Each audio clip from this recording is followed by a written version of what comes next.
during the fight. In fact, he just kind of looked horrified and passed out. So it's a pretty good chance it's him.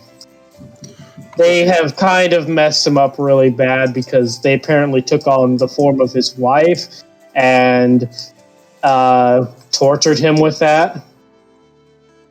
So he's not doing too hot. So if you could get his wife down here, I think hearing from her would really help him out. He nods, and you see like a look of relief come over his face. Yeah, I'll give her a call.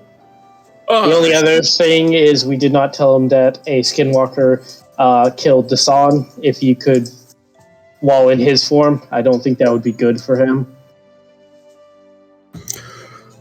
Okay, I'll figure out a way to break that to him gently. Also, try not to use the S word. Even though they're gone, there could always be more. Just as a precaution. She nods. But it is good to know that you guys did know what I was talking about when I said it before. But I'll call Wendy. I'll make sure she gets down here. She wasn't sleeping well before. I don't think she slept at all since last night. She'll be glad to hear this. Thank you for getting him. If I'm being completely honest, part of me kind of thought that he was dead. So I don't blame you. We thought he was gone too, and it was surprised to see him alive, but I have a theory that they were probably trying to turn him into another one of them if they kept him alive.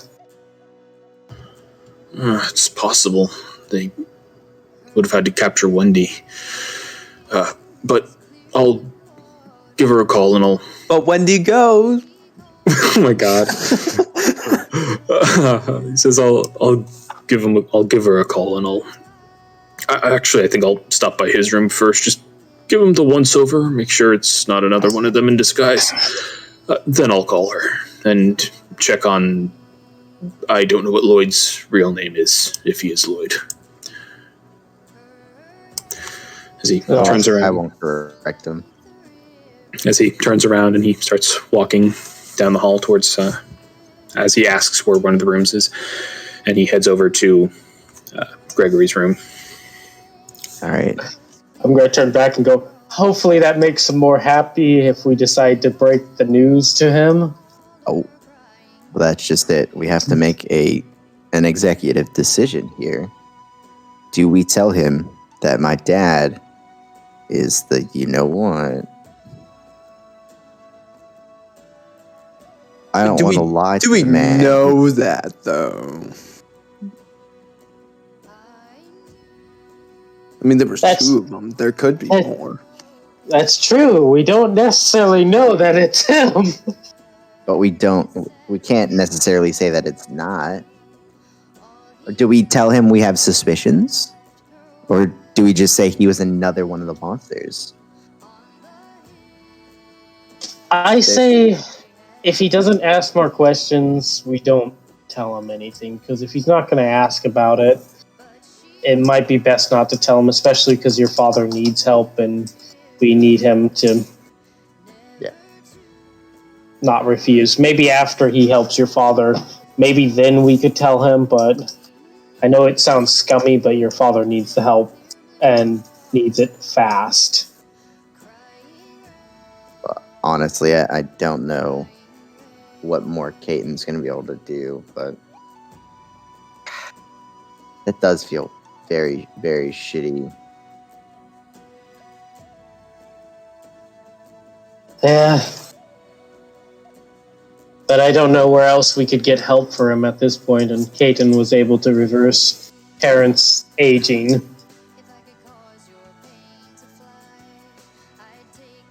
So I know we don't know Caton all that well, Chris. But could I make like some sort of check? And I know that Dasan was like important to him.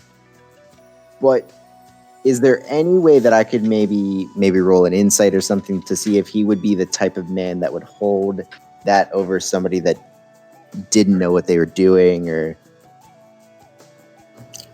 to the point where he would withhold help.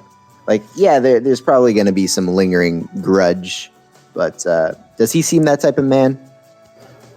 I'll say you can roll an insight check. Yeah, just a plain, not advantage or disadvantage, just a plain check. Sure. 20. Ooh, nice. Like you said, you haven't really known him for very long. Mm-hmm. It can kind of go either way. I think it might depend on how you approach it and how much time he has to process or how he processes it. Right. He seems to be a pretty steady and calm guy. The only thing that actually got him angered or riled up was the death of Dasan and the creatures that killed him. With that one exception, if you hadn't seen that, you would have said he would absolutely offer help. But when you saw that, it's up in the air. Yeah, so I'm thinking we maybe should wait until after your father has his jaw back.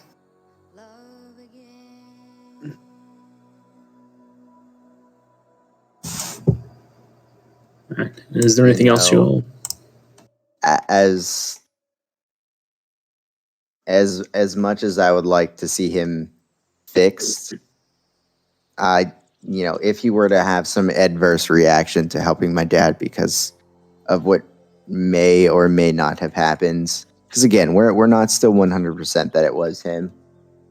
But even with the possibility, I want him to make the decision knowing everything. Quick question. On the driver thing, would that be considered a short rest? Sure. That could change how some things go. Channel divinities, man. Damn right. Very good. I'm also just going to get a little more healing, but damn right. But yeah, anybody who wants to use your hit dice to restore hit points, you're more than welcome to do so. I could help talk and kind of break it, but that's up to you. This is your dad. I'm not gonna get in the way of that.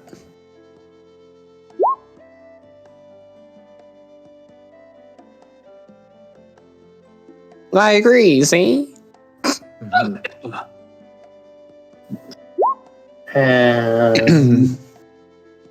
I only had one hit dice left after that first fight.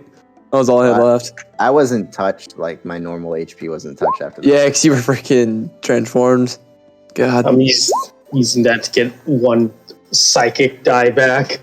Hell yeah. Got it. Even with all of that, I'm still not full health. Jeez. I'm not either. I'm not. I'm still missing my Constitution score, right? Until you finish a long rest. Longer, okay. Hey, in case something happens here, I would like to let everyone know I have exactly 0 spell slots left. Same. I have a single second level spell slot left. I Hey! get my wild shape back, so there's that.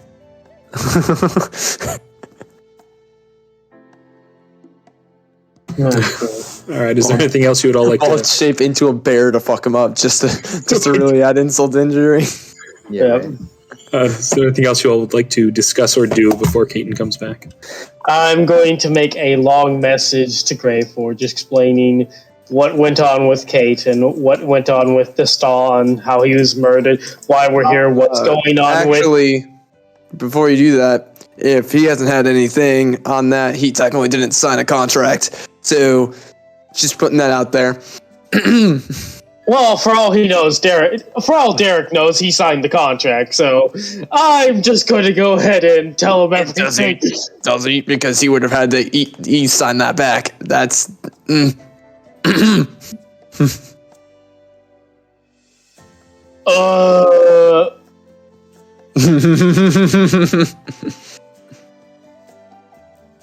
You're right. All right, fine. To cover our butts, I'll go message Mr. Derek because we have his number. Hey, did you get that email from Greyforge confirming the signature? Yeah, I'll go ask him that.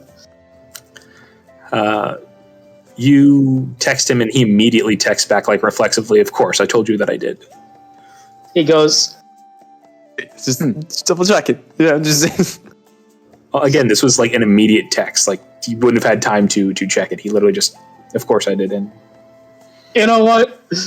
I'm going to bring this up because this is kind of moral thing. So I'll be like, so we can either tell Derek that he signed, Coyote signed that, or we could just roll off with that and let Greyforge know that he has a contract that was signed by someone else. okay. I feel like that's more of a Greyforge thing. Before we did that. Yeah. that's a them issue. This is professionalism at work. We need to let Greyforge know that either something was forged under his name or just not done.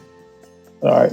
So I'll give a text to Greyforge and say, hey, before I can give my full report, I must tell you that we're involved with the Navajo Nation, as I mentioned earlier, and they had you sign a non-disclosure agreement that was not sent to you, and someone else signed it. A supernatural being signed it in your name.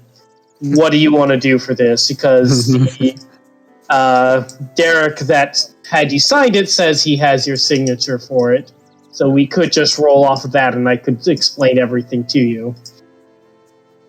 he'll send a text back that says, just have him send me the contract. Rather have all of our ducks in a row. All right.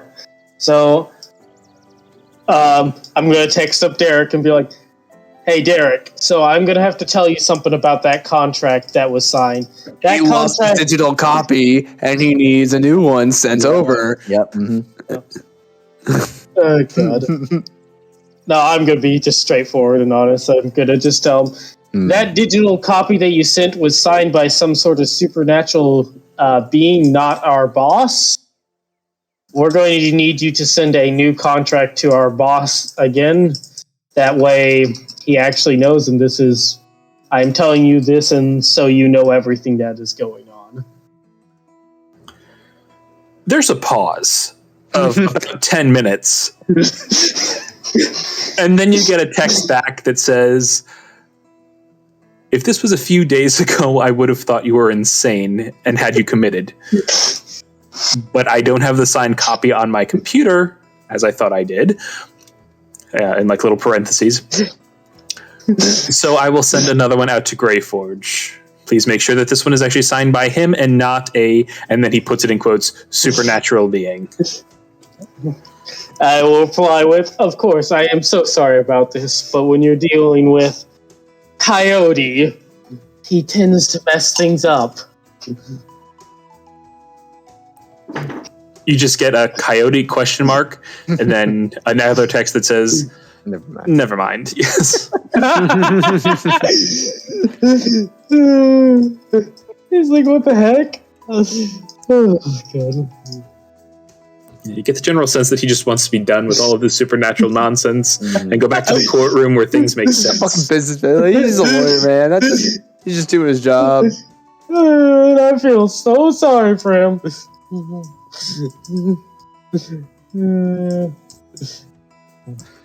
All right. So, anything else before? Well, I would say by this point, Caton comes back. I would say as you come up, and I'll ask last time, Sev, do you want me to help break the news? Or you got this.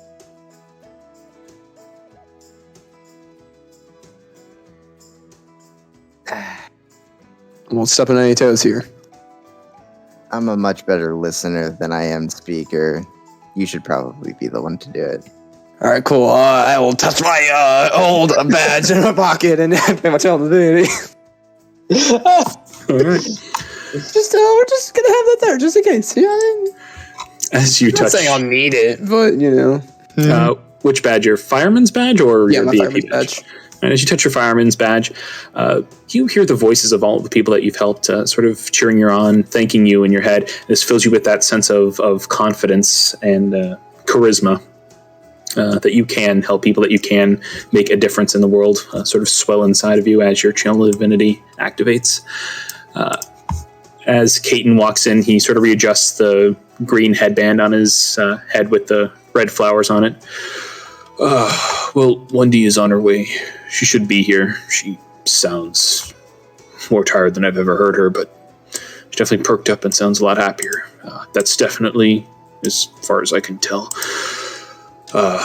Gregory there. So hopefully no more tricks this time. As for the man, also not a skinwalker. You're going to have to tell me what happened to him, because whatever tore into him was horrible.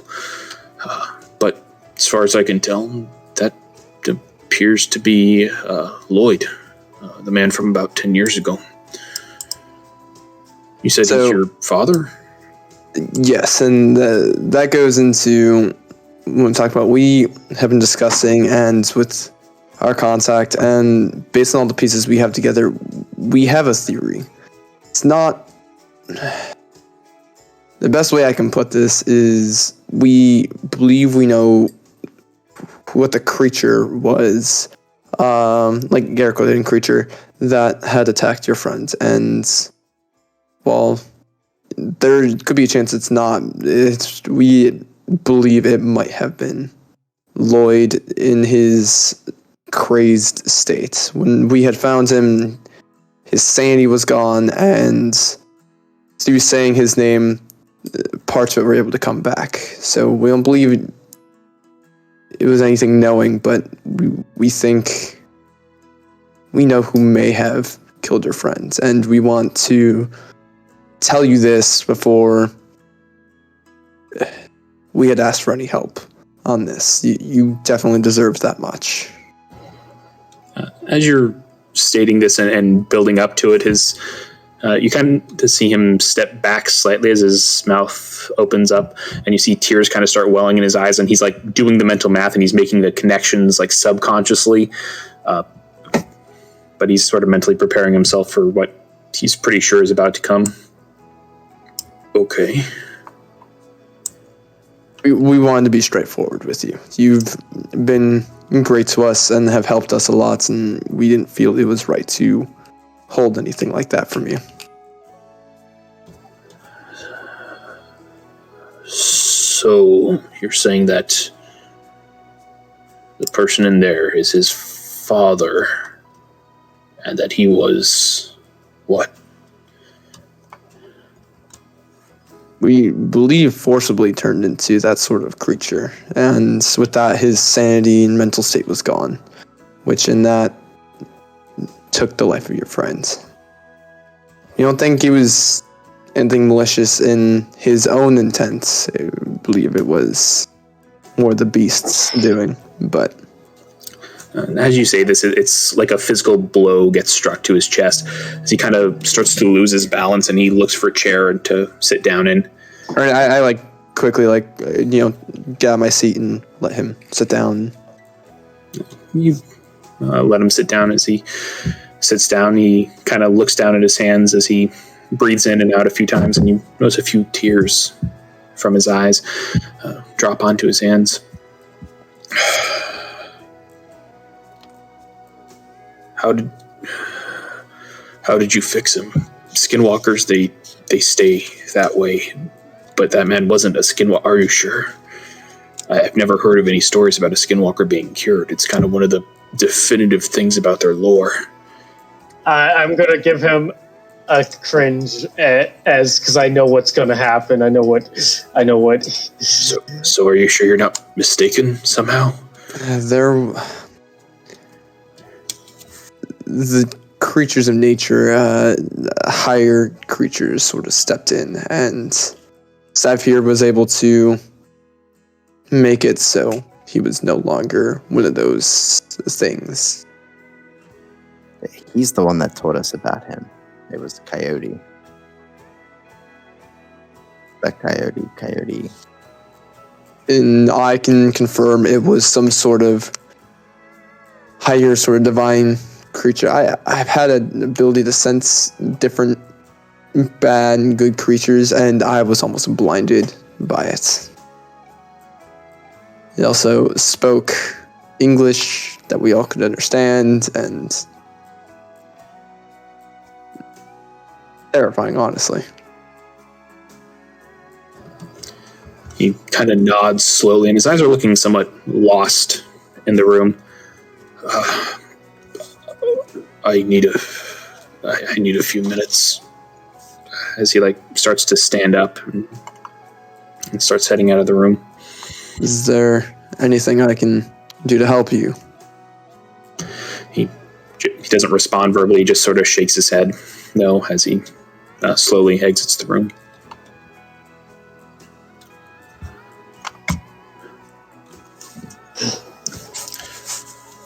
Well, that went well.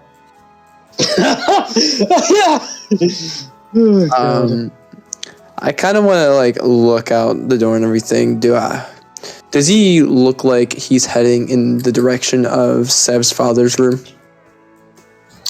No, he turns the opposite way, and as he walks down the hall, he just sort of looks lost. He just seems to be making a random turn. It'll look like he's going right, and then he'll just sort of go left instead.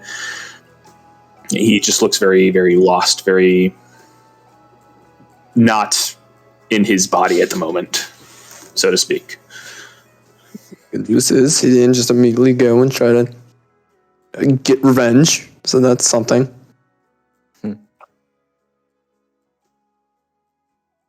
But as you're looking out, you do see a small gnomish woman that you recognize as Wendy rush past a lot of the nurses very rapidly. You see her face, and she is just pale, probably the most exhausted person that you've ever seen. Her eyelids are drooping. The dark circles under her eyes almost seem like they've been painted there. Her hair is a mess. Her clothes look like they haven't been washed in probably a day or so. She just rushes past you, apparently not even seeing you as she rushes towards Gregory's room.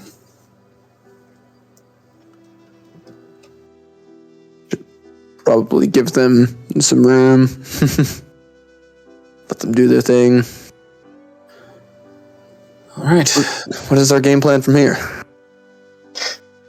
I think we wait to see if Cadence heals Sev's father, and then we get a hotel room and get some goddamn rest. I mean, I don't know if he's going to be able to heal. But he spoke of, more druids and whatnot. There might be somebody that knows some magic strong enough to heal what Coyote did to him. Even that bit of information would be helpful. Well, I guess the best thing we could do now is just get some rest and, I guess, see in the morning. We're all sort of beaten and not much going on. I mean, we should probably wait until the new contract is looked over and see what our boss has to say on the matter before we go anywhere else, It's fair. Here, let me see about this, and I want to see if I can go and either find one of the nurses that take care of Seb's father's room, or the doctor or so, and basically just say if anyone tries to visit or comes in, I don't care who. Basically, give me a call. That way, we know who's coming in and out. And Okay. The nurse nods his head. Will do. I appreciate it. Right, takes your number. And then you actually see the nurse kind of look you and your friends up and down and says, "Are you sure you all don't want to maybe check yourselves in? You're very, kind of looks at your ragged clothes, the claw marks, the bite marks, the black veins on your face, on your neck, Grant." Oh yeah, I did get hit with 2 of those blight spells. I'll be fine. I can probably sleep this off. Right. Well, you do know the number for 911, right? It is 911. I didn't respond to it. Just double checking. Well, have a nice rest, I suppose. As again gives you all kind of a worried glance, and you kind of see the gears turning in the brain. Is this something that we can force them to do, or is it out of my medical ability to do so? They're gonna 302 us, guys. Exactly. But am I going to turn into one of those like crazed patients where they have to fucking drug in the middle of like 30 of them tackling me, like type of thing? You appear to be in your right mind, so it's like, okay. I'm going to bring up, or agents of the Bureau will be fine. We have very good other medical means besides the hospital. You mean the FBI? No, I'll bring out my badge and show them a badge, because apparently not too many people have seen these badges, so everyone must see it. Oh, that one. Oh, the thing upstairs from last night. That was, Yes. I mean, it wasn't you guys, but you guys are here because, okay. Yeah, we have very handy things known as potions that auto-heal us. Oh, yeah, no, everybody in the medical industry knows about them. If they were easier to make, trust me, they would be mass-produced. Yeah. But, yeah, does this mean that whatever that was, as he kind of points upstairs where it was, is over and done with, and we don't have to worry? Certainly hope. That's... Yep. What's to say on that? We certainly hope. We're He about nods. 90% sure everything is done, but before leaving, we'll take one last look around. Well, we appreciate it. Thank you. As he walks off, and still kind of gives you like the occasional like worried glance over. Yeah. You know, Rachel, people don't always want to hear percentages. I'm just throwing that out there because that means there's doubt. You just say, yeah, we're pretty sure. Like confidence, they're pretty satisfied. You give them a 90%, they just focus on the 10. Yeah, but we could have just probably said that it's done with. Why did you say we're pretty sure? You never ever tell people something that you cannot guarantee. You never. What do you think in hospitals? They never say you are going to be 100% fine. They'll go, we are doing our best to make you fine. Like there's reasons you say specific things. Fair enough. You get percentages unless people want those percentages. You don't give them. Fair enough. I will make a concerted effort not to give percentages from now on. All right, so what are you all doing now? I guess we're waiting for a Greyforge response before. I mean, we should probably go find somewhere to stay for the night. Well, that's what I was saying at first, and you were like, "Oh, we should probably wait for Greyforge response." I was like, "Okay." Oh, I thought you meant like the overall thing that we're doing. No, I think we should get some rest first. We should find somewhere to stay for the night while we stick around in town long enough to figure out. That's why I had them call me anytime anyone goes in the room, just so we had an idea of what's going on, even if we're not there. All right. So if you're all going to turn in for the night, you head back to the motel that you stayed in the night before, the dine-in motel. Your rooms are still there. Whatever you left in there are still there as you purchase an extra night. You each go to your respective rooms in the one-story building, and you collapse onto your beds after the long day. Is there anything you all want to do, like before you go to sleep? I have First, I'm going to go forge the email to Greyforge the report so that once he says, "Yeah, I am ready," I can send that to him straight away. And then second, I got a burner phone to pick up, I believe. Yep. You search your room slightly, and you find you find two of them under the pillow of your bed. Oh man, two of them. Yeah. They each have a different number on it. And they were like old flip phones, like from like early 2000s.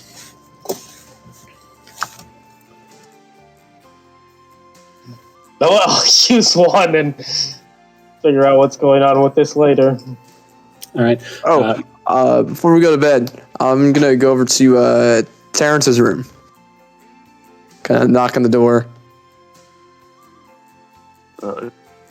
Takes a couple seconds, but Terrence will answer in a full-on bathrobe. Hey, so I found this seems really cool. I just want to see if it's magical as I hold out the cool ass tomahawk. Like, do you like see this is like magical whippity doodah stuff? You seem pretty in tune with that sort of stuff. I am very in tune with the magical whippity doodah. I appreciate it. Here, I'll just hand this to you. Just are you able to do it overnight? I don't know how I don't know how long this takes. Are you able to just like look at it with your eyes and they just show numbers or something? I don't. This isn't an anime, young man. Oh yeah, it's not an anime. Yeah, you were firing flaming, beams of energy out of your hands earlier. All right. And with that, Terrence is going to cast Detect Magic, using his very last spell slot on it. So using your weird eyes. Does Grant give him like a look like, sure, this is an anime? Yeah, raised eyebrow.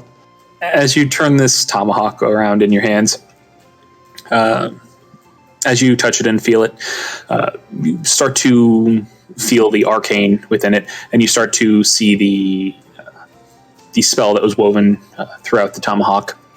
And you discover that it is a weapon that is a tomahawk of returning. It is a +1 weapon, and it returns to the wielder's hand immediately after it is used to make a ranged attack. Other than that, it is using the hand axe stats. Well, you see what you have here. It's a very special weapon, much sharper, much more adept at landing blows, and on top of that, it will return to you if you throw it.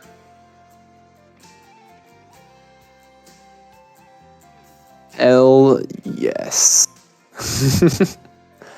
Now, please, That's I'm in the middle of a bath, and I'd like awesome. to return to it.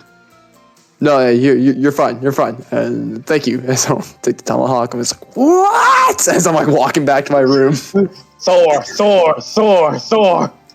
Hell yes. Terrence returns to his bath from whence he came. Terrence, you return to your bath. As you sink down into it, I'm guessing some sort of nice, relaxing music playing. The bath is more comfortable than it normally is, even for you. Just after the long day, the hard trek, the hard fight, almost dying several times, the heat of the water just sort of sinks into your bones and into your muscles and just causes you to just exhale and sigh in relaxation. And you turn in for your rest for the night. Much more relaxed than you would have been had you not taken the bath. Is anybody else doing anything else before we do Rachel's thing? I go play with my tomahawk for a little bit. How and where? Is there like in the back of the motel? Is there like one of those like really crappy like outside patio areas? Yes. Yeah, I just go out there and I kind of like give it like a light toss to see like how it works. All right, you give it a light toss. It flips forward like lazily, and then it's not until it actually hits and cements itself in something before it flashes back and enters your hand again. Oh my god, I'm Thor. Thor. This will be fun. And then I go back inside. All right. Anybody else?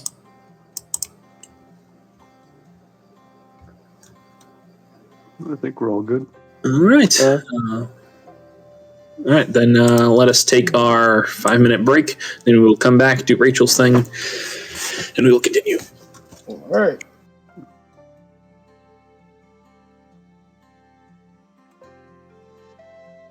Inventory.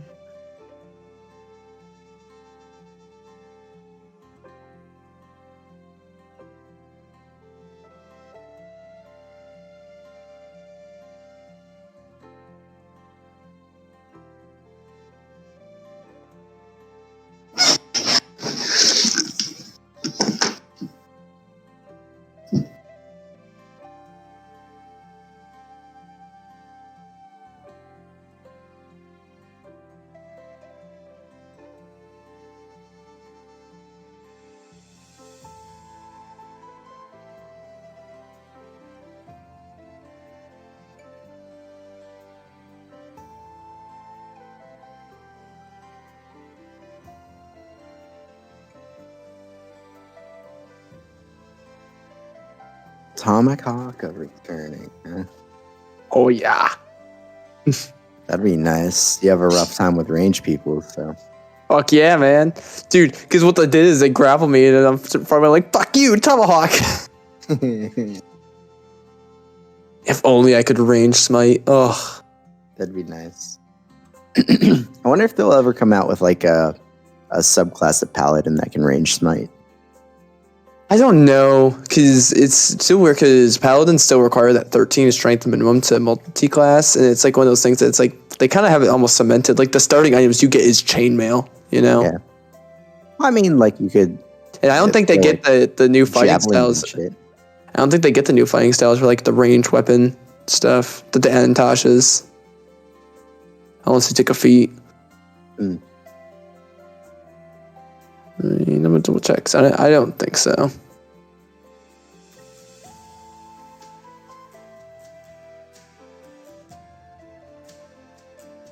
Blessed Warrior, Blind Fight. Yeah, they don't get access to the ranged weapon fighting. Like the thrown weapon fighting class feature.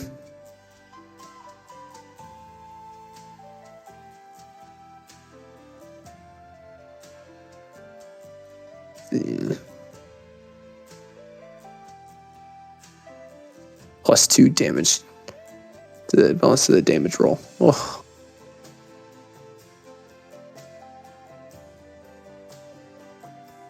What am I saying, Thor? I'm freaking Kratos, man. Yeah, with the Leviathan axe. Yeah.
The heck, roll? First one, natural one. What are you rolling for? I added the Tomahawk and returned to my sheet, and the first roll I did with it was a natural one. You just throw it and it just ends up. It doesn't return. Yeah. Next thing you hear Grant yelling, "Terrence, you liar!" You see a cat scream as I threw it over the fence. I go, "Oh, it wasn't me." Oh my god.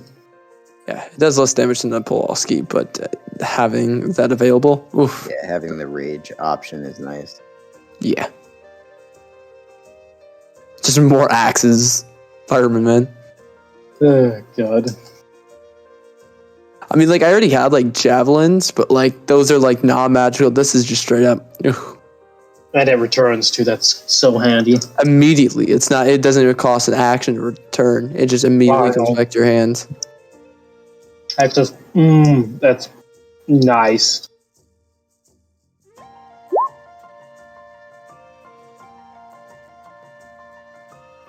All right, everybody back? Yeah. I'm here, at least. Yep, I'm good. And Terrence, you're muted. Terrence is no longer muted. Hector's back, see? So, Hector, where have you been? Rachel, as you grab your, well, actually, let me do the music really quick because it's probably gonna crap out in a minute.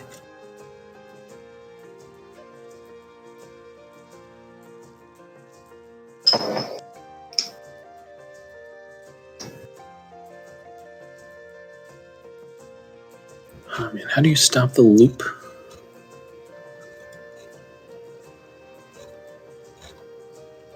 Repeat. None. Repeat off. You could do loop none, I think, is the command. Okay. Alright, there it is. Repeat off. Repeat one. Repeat all. Loop one. Okay. Terrible bot. Touch hate. Terrible what? Bot. But they murdered Groovy. Yeah. Alright, so, Rachel, you find 2 flip phones under the pillow of your bed. Each one has a different phone number in it. What would you like to do? I'm just gonna pick one and call one because I got no instructions on which one to call.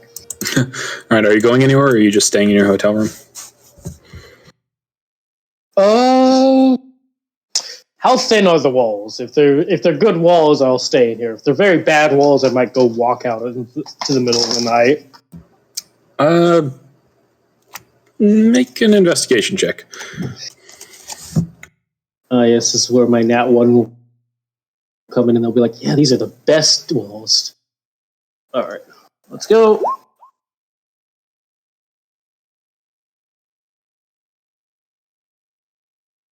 Uh, 13. You haven't heard anything from, like the other places. They're thick enough that as long as you don't talk loudly, it should be fine, you think? Then I will keep quiet and not talk loudly. All right. As you call the phone, it takes a few rings before you finally hear the familiar voice of your brother on the other line as he picks up. Hey, so it turns out that you found the phones. Good for you. I was a little bit confused why there were 2 of them. Well, if you need to contact me again, you have a second one. Well, I figured I might as well leave it now while I know where you are. That is fair. Let's get cut straight to it, brother. What was going on there? Well, first I have a question. Why did you have red hair and look like an elf man? I used magic on myself to disguise myself as him because the skinwalkers we were hunting were after him in particular. So to confuse them, I turned myself into him. Ah, new skill. Impressive.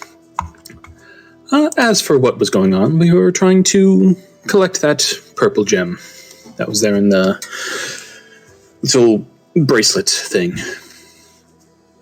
I got that much after you threw the envelope back down.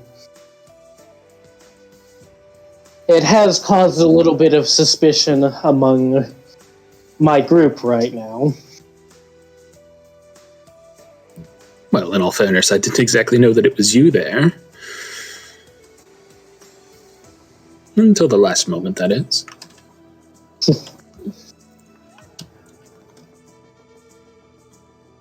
But I will warn you to be careful, because the Bureau, running more into the Bureau will cause more suspicion, and I won't be able to help out every time.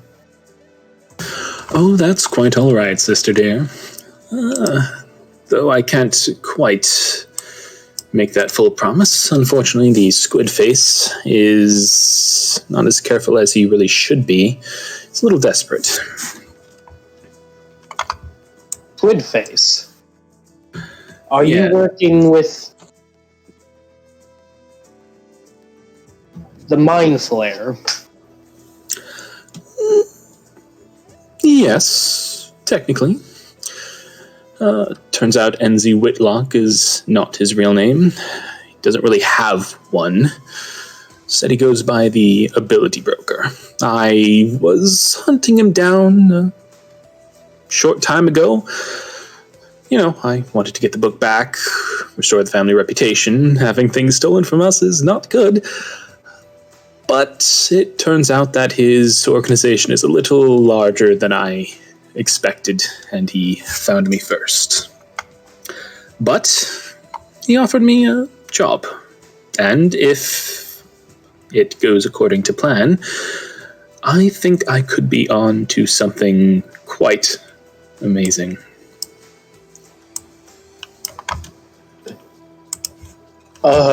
Rachel's gonna take a few seconds to contemplate all of that.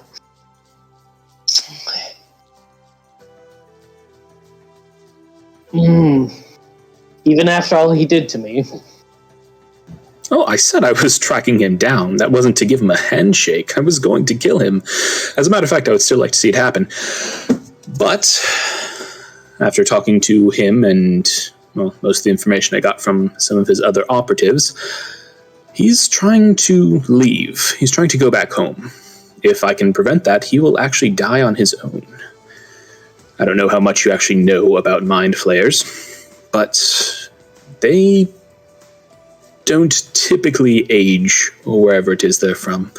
Instead, they go out and they learn as much as possible, and when they can't learn anymore, they sort of split into two other versions and they split their knowledge. Then those two go out and investigate more and they split again.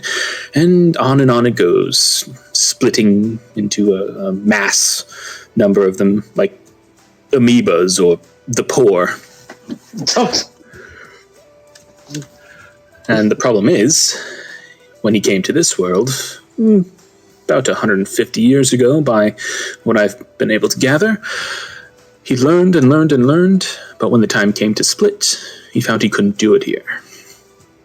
So, over the past half century or so, he's made a concerted effort to try to get back home, lest he die from basically too much knowledge. So, what I'm contacting you about is that we have an opportunity here. There are a few different ways that this could play out. Option 1, Squidface doesn't make it home and he dies of too much knowledge or old age or whatever it is that he dies of. Or we kill him. Either way. Option 2, he makes it back home and he's out of our lives forever. But either way, in all of his time here, he has amassed quite a large network and quite a large number of magic items. And I just happen to know where a number of his storehouses are. I don't have access to them, and I won't until he leaves, but part of our deal is that I get quite a large portion after he leaves. I would like to see that through. If he dies beforehand, that's fine as well. I still get what I'm looking for. But if you want to join me in this, sister, it would be helpful. Especially with the resources of the Bureau behind you. I think it's best for the family if I do at this point. Oh, Father isn't quite in on this as much as he probably would like. Mother either. So let's try to keep this between us, shall we? I think that would be a good idea then. Excellent. So, where exactly are you heading next with the Bureau? We have no idea yet. I'm writing up a report to my boss. If you give me a suggestion, I might be able to add that in my report that we got a lead. Excellent. Well, then in that case, head for Salem, Massachusetts, if you can. The way that Squidface is trying to get home is he's trying to build some sort of a thing, an apparatus, a magical doodad. I've never been very learned in when it comes to things of the expanse and the various realms there. But he's trying to build a machine. It has 8 points, a cube. Each of the vertices is a point. He's trying to collect pieces of other planes, other realities. that surrounds his home. For some reason, he can't make it home, and this will hopefully give him some way to find his way back home so he can leave. If he doesn't make it, he dies. So, again, he is very desperate, and he's willing to do things that he wouldn't normally do. He's exposing himself far more than he ever has. So, be careful.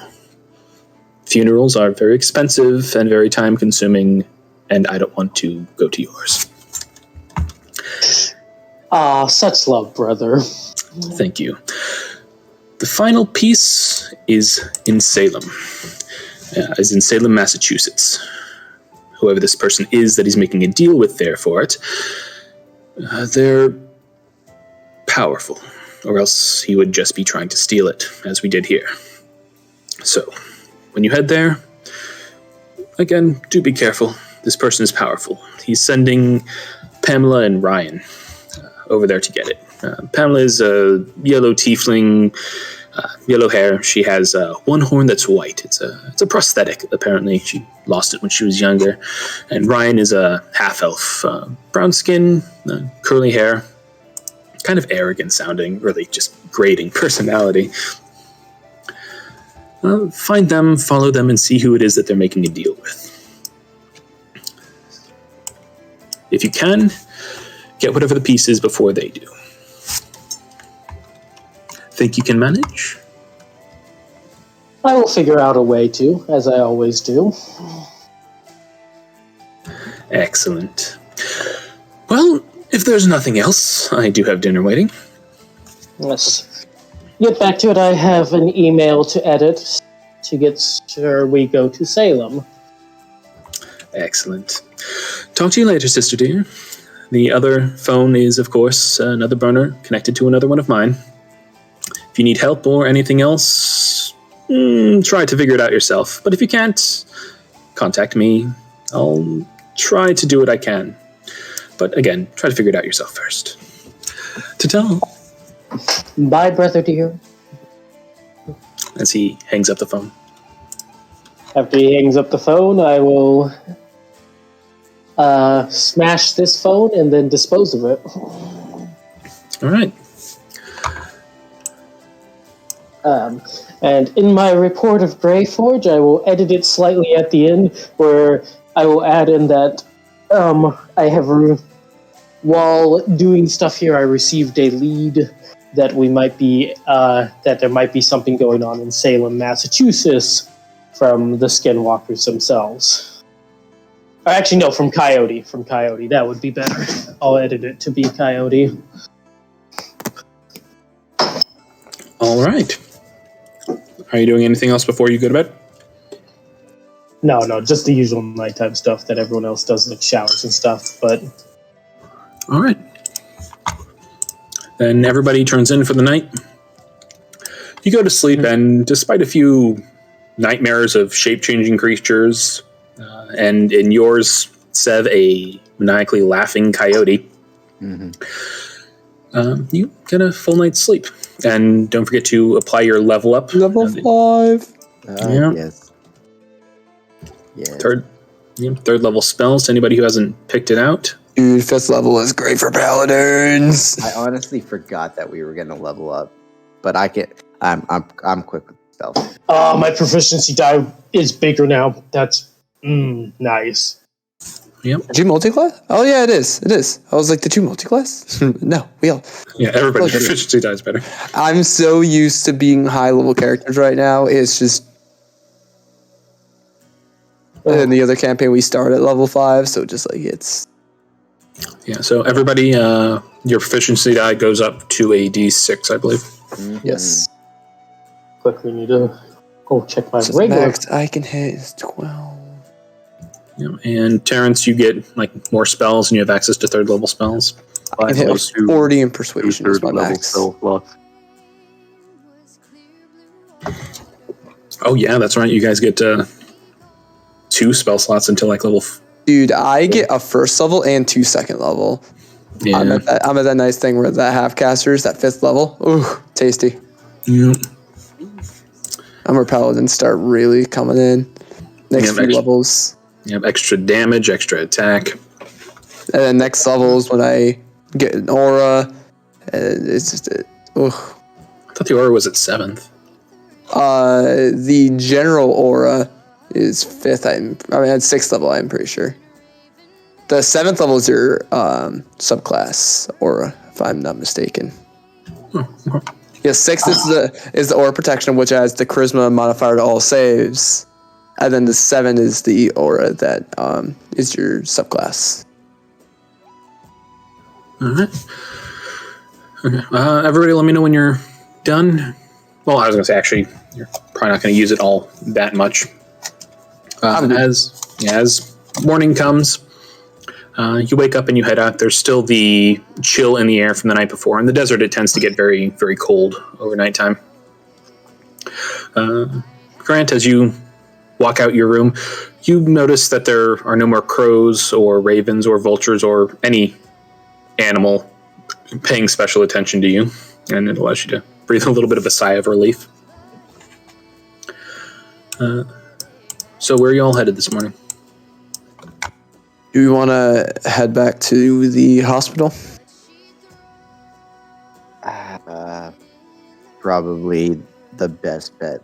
That's probably where Caitlin's going to think to find us. So we can also send Caden a text through Hector. I always forget about that. We should probably do that. I can do that. See, and sends let's see, what is also this? It's your level, so 5 plus. So everyone also, Hector, as he's sending them text over, he's telling everyone how amazing he is and fantastic, and how He-Man is ripping off his life, and everyone gets 8 temporary hit points. God damn it. I love you, Hector. Nothing less. Yeah, it's like I think you're mixing up Hector and Ezekiel, but yeah. With charisma casters, it works. Yeah. All right. So what text is he sending to Keaton? Asking if he's at the hospital. And I hadn't received any messages about anyone going into the room, did I? No. Okay. Ask if he's still at the hospital. Yeah, I'll just start with that. All right. He'll get a text back that says, yes, he's at the hospital. And Rachel, you also get a text from Greyforge stating that at about 9 in the morning, stating that the contracts have been signed, as well as a quick little picture of it. Also that the lawyers have gone over it, and it seems okay. And this text is you realize just how believable Coyote is, because it's almost verbatim what Coyote had sent you before when he had signed the contract the first time. Oh, that's going to be a pain in the ass. I'm never going to know if Coyote's messing with me now. Trickster gods, man. I'll send him over the report with everything included in it. Basically going over that we came here to help, Caton. We've come here, we ran into this, I'll put the skinwalkers in the report as things that should not be named that can shapeshift, just a general description of their abilities and stuff with them. Okay. Are you putting in the part about Sev's dad or his mom's cloak or anything involving that? I will actually ask Sev this morning, asking it what he thinks, because I'll have that written up, but I can delete it on his, what he says. I'll be like, Sev, do you want me to tell Greyforge about your dad and mom, or should I just cut that out? No, you'd better do that. So I will leave that in the report and tell them that names that they went under when doing jobs, though. And I will make sure that I do that. I will go into how we found the cloak, how we have retrieved Sev's dad, and, he's currently at the hospital, worse for wear, and that we could possibly use some help with that depending on what happens. I will also include that I made a trade with Coyote to learn where some information was in the report, that something is going on in Salem. All right. And are you actually saying that he's Sev's dad, or are you just leaving that part out and using the fake names? I think I'll leave out that it's Sev's dad and just use the fake names for now. I don't want to be... I'll let Sev deal with that rather than... It's not my problem, basically. Okay. All right. So you send the text off. As you all pile in the van and start heading towards the hospital.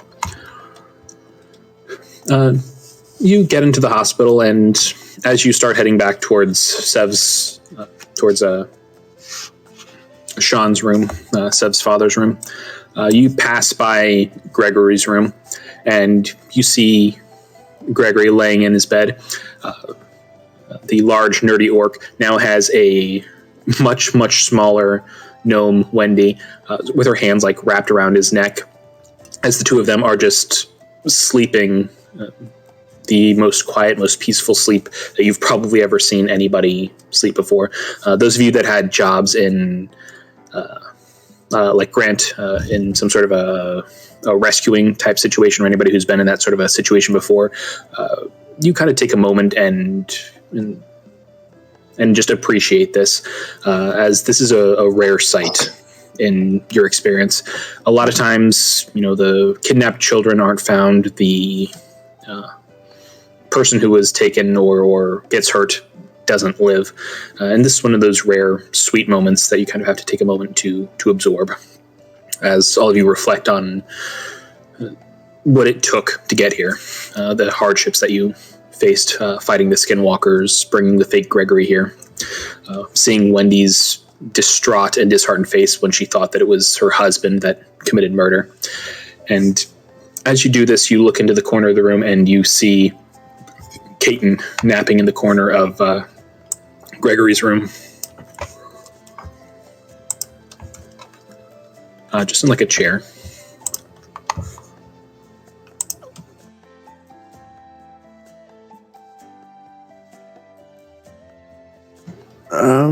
Gregory napping in whose room? Sorry? Caton napping in Gregory's room.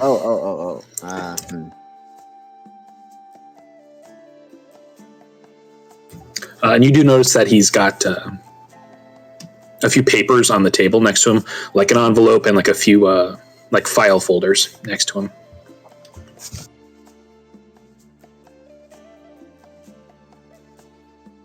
You guys. I'm gonna leave this one up to. Oh, sorry. Okay.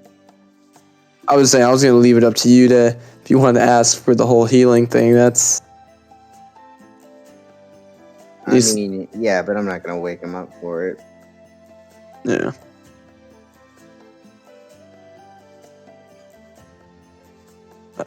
Do we want to just wait here until? Yeah, I mean, hospital probably has some food, right? To get some food and wait for them to wake up. We could always go to the nearby Denny's. They're the most excellent restaurant in town. Speaking of Denny's, I don't know. I want to make sure that we actually heard this. Because, Chris, you had said it.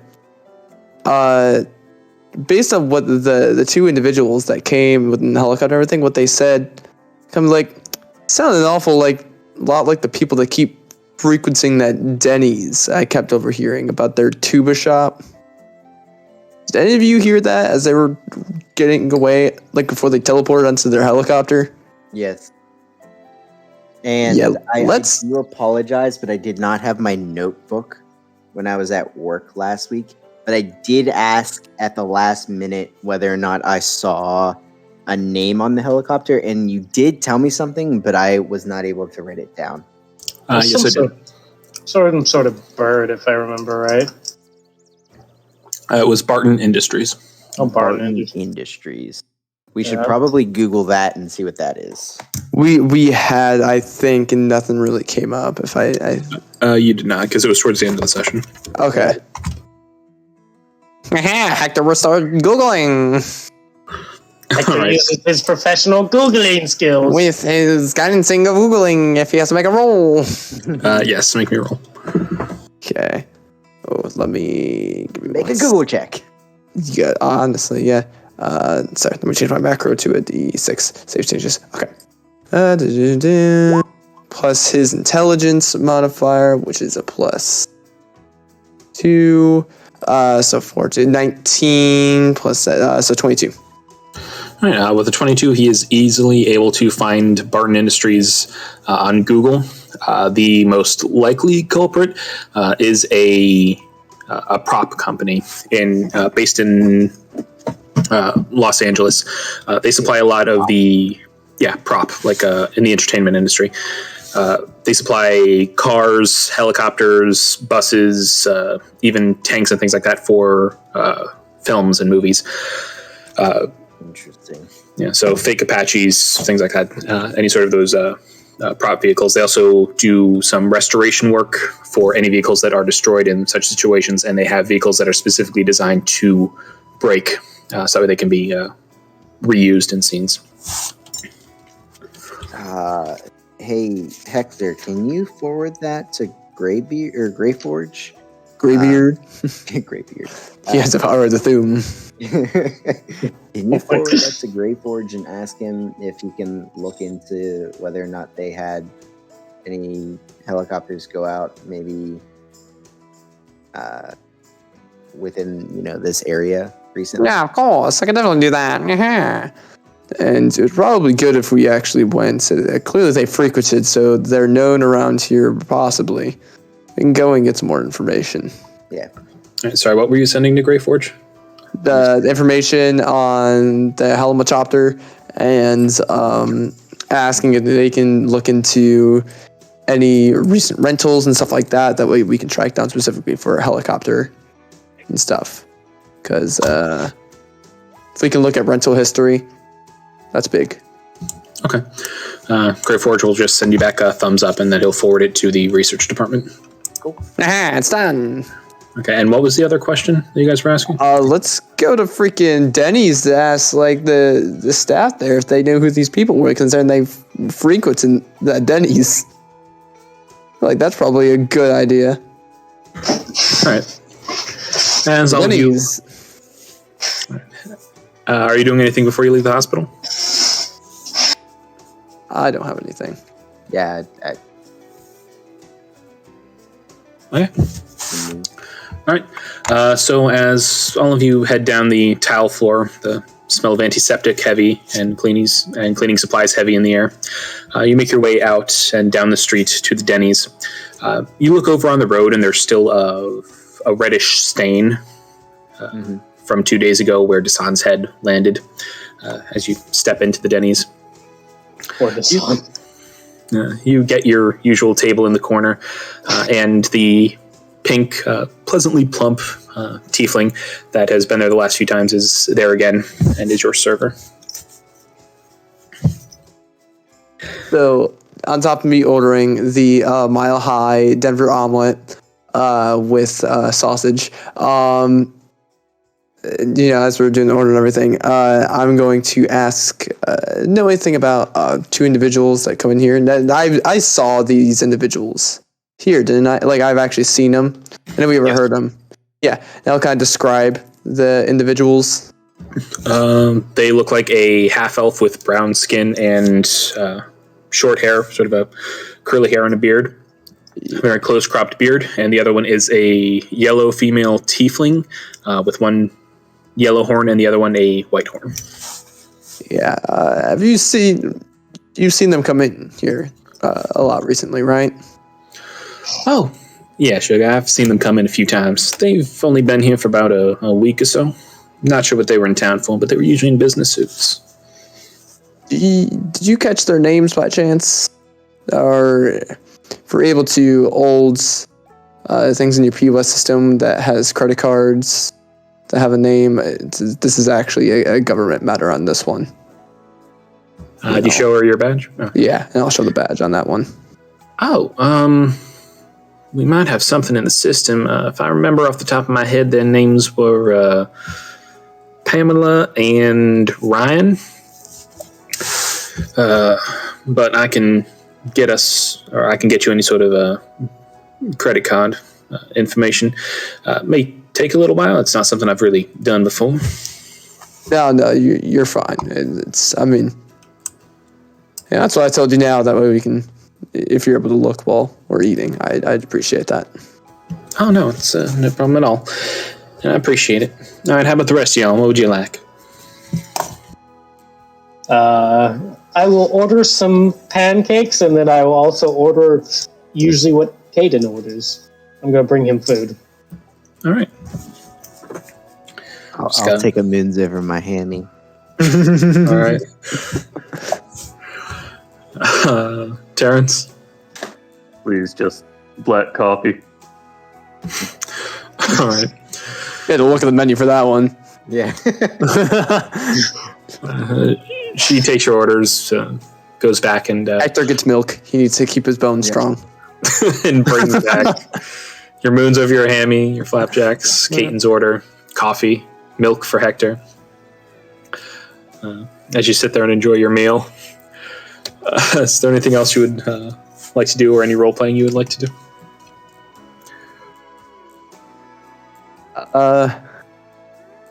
So there's a good chance that the names they gave were fake, but these are all leads that we can use, especially if it was under the rental of the Helimachopter. So, who was the one that climbed up? It was Rachel, right? Uh-huh. Yeah. Rachel, did you happen to get a good look inside the helicopter? And did you see anything that might have, given a little bit more about these individuals' identities?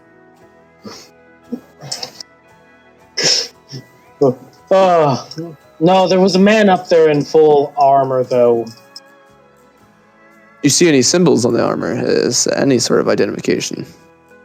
No, the armor was very similar to the other people's armor. Very similar to what? Sorry. Oh, the other people's armor is basically SWAT gear armor. Right. You know what we could do? If you really wanted to go all the way back there, we should have grabbed it while we were there. They fired guns. Guns leave their tracings on the gun that are unique, that can actually be traced back to the gun itself if it's registered. That is something we could do. Okay. That's definitely a possibility. I did make a trade with Coyote for information by putting nuts into a skull, and he showed up. Wait, you did what? I made a trade with Coyote for information. Wait, so you went out and killed someone, got their skull? Because that was the first part of that. I just found a rental skull, and that seemed to work. One does not simply rent a skull. When did you do that? Last night. Where? Hotel. Inside check. All right, insight versus You're deception. renting a skull at a fucking motel. I was going to say, weirdly enough, there is a place where you can rent human bones in Louisiana somewhere. What's that mean down in Louisiana? I would also like to say that I don't know how you do passives, Chris, but I am a very passive insighty boy. What's your passive insight? 18. I typically don't do passive insight, but it's like 18, you said? Yeah. Ignore that +5. It's just 13. I will be using my inspiration on this. So let's give that another go. Along with I shall now bolster that as well. Oh. Psychic bolster is only if you fail, just so you know. She did. You roll. Oh, you only roll a 13? Yeah, I guess I ignore the +5. That's the emissary piece. I just had to click off. No, I did technically fail because my modifier is a +1 and I rolled another 11, so that would only be a 12. Oh, I see. So I did technically fail because I gotcha. I do have to psychic bolster. So 14. In total, that would be 15. That would be 15. 15. All right. You beat Grant. She seems to be telling the truth. It's still like, you need to show me that later. That's weird. Why would you have that? Don't ask. Where'd you find the acorns? Acorns are easy to get. Arizona? Yeah, they're easy to get. You can get them from a supermarket. That, What we're in kind a of small town. supermarket you go to that you So can buy what acorns supermarket at? did you go to? I didn't even see a supermarket on the way into town. Yeah, it's a straight up just like there. I may not get additional information from the insight. There's just non-believing right there. It's you could tell there's just straight non-believing. Your shit is you're just spouting bullshit.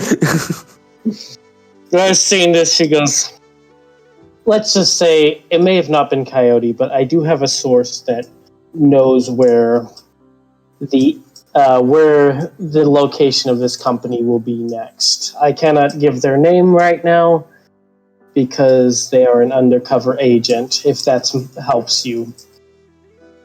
Not at all. Are we on the Fair. same team? Why don't you just Actually, kinda when come she clean on says that, I immediately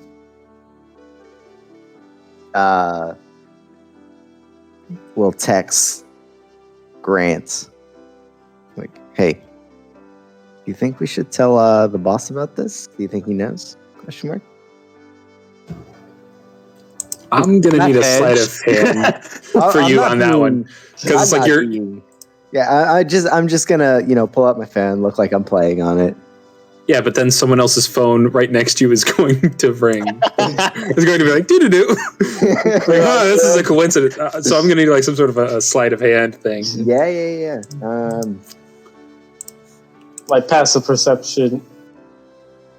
Oh God! It doesn't matter. Is it more than a 4? My Yeah. passive perception sits at 17. Seth friend. doesn't usually pull out his phone for much of anything, so it's very out of place.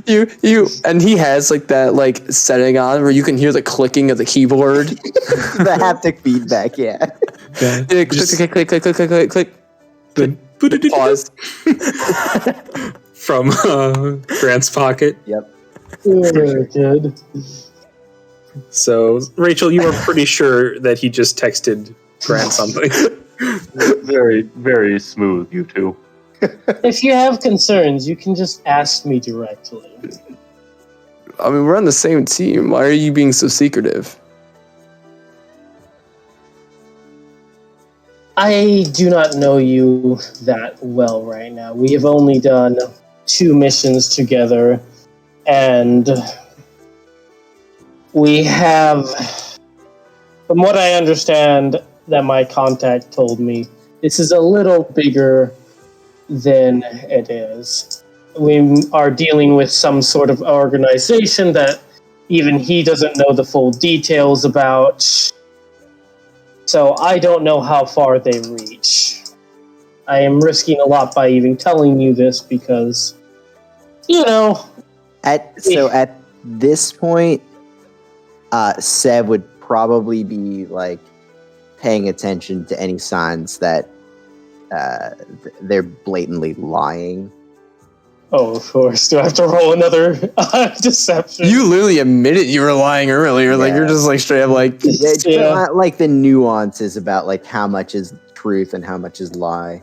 Well, Okay, roll me an insight check, Sure.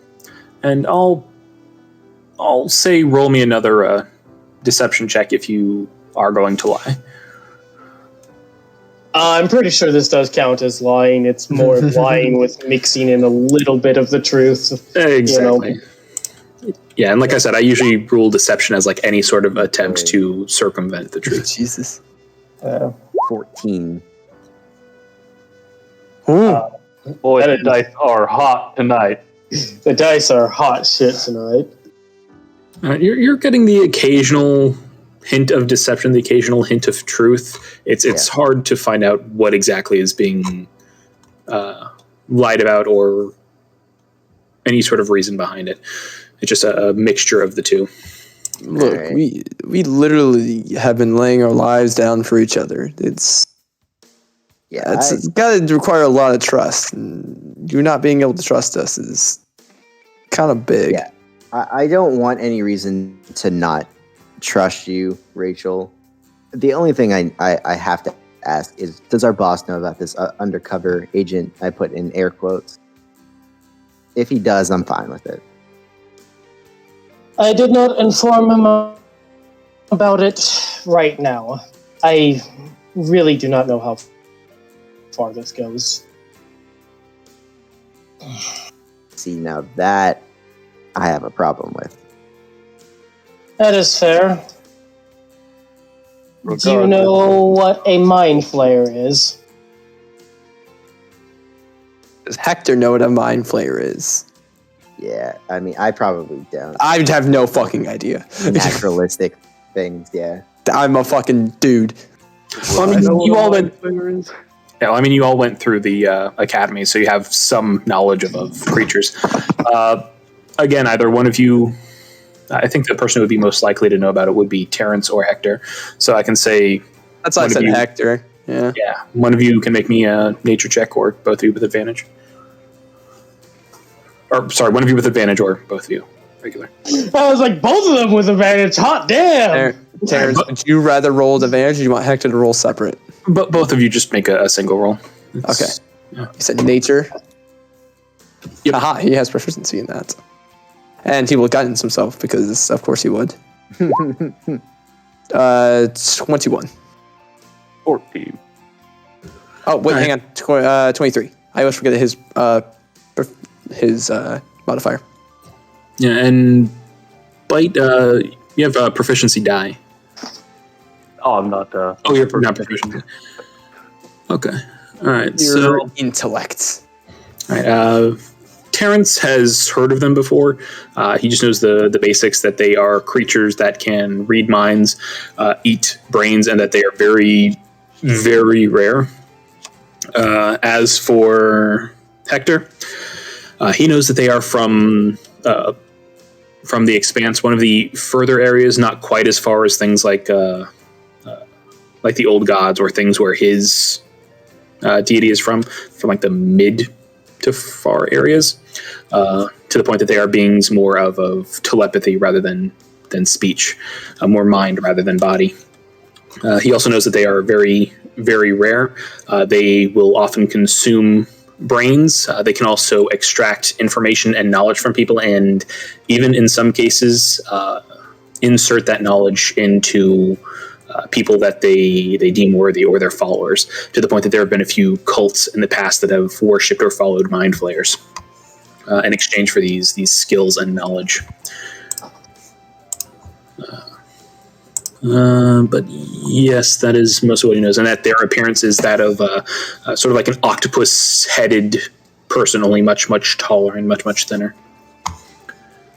They also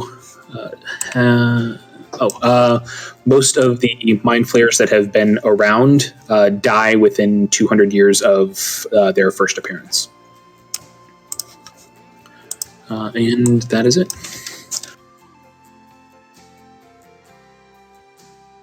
You mean to tell me you are working with the Mind Flayer, Rachel? No, that is what we are working against. Mm-hmm. That is why I'm being so cautious, because we've already had problems with Coyote doing something deceiving us, and a mind flayer can do a lot worse when it comes to stuff. Mm-hmm. Regardless, I still think that Greyforge should know something like this. Mind Flayers are very, very much our territory of jurisdiction. I will tell him that it's a mind flayer. I do not want to tell him yet that I have a contact, just in case that contact gets burned. I would rather not it get burned. For as long as they are here, they can provide us with more information. Right.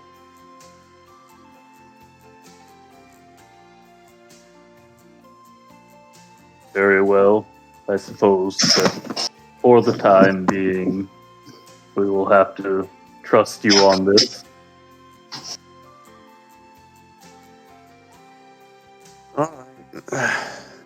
Has the server come back at all with any of that credit card information by chance?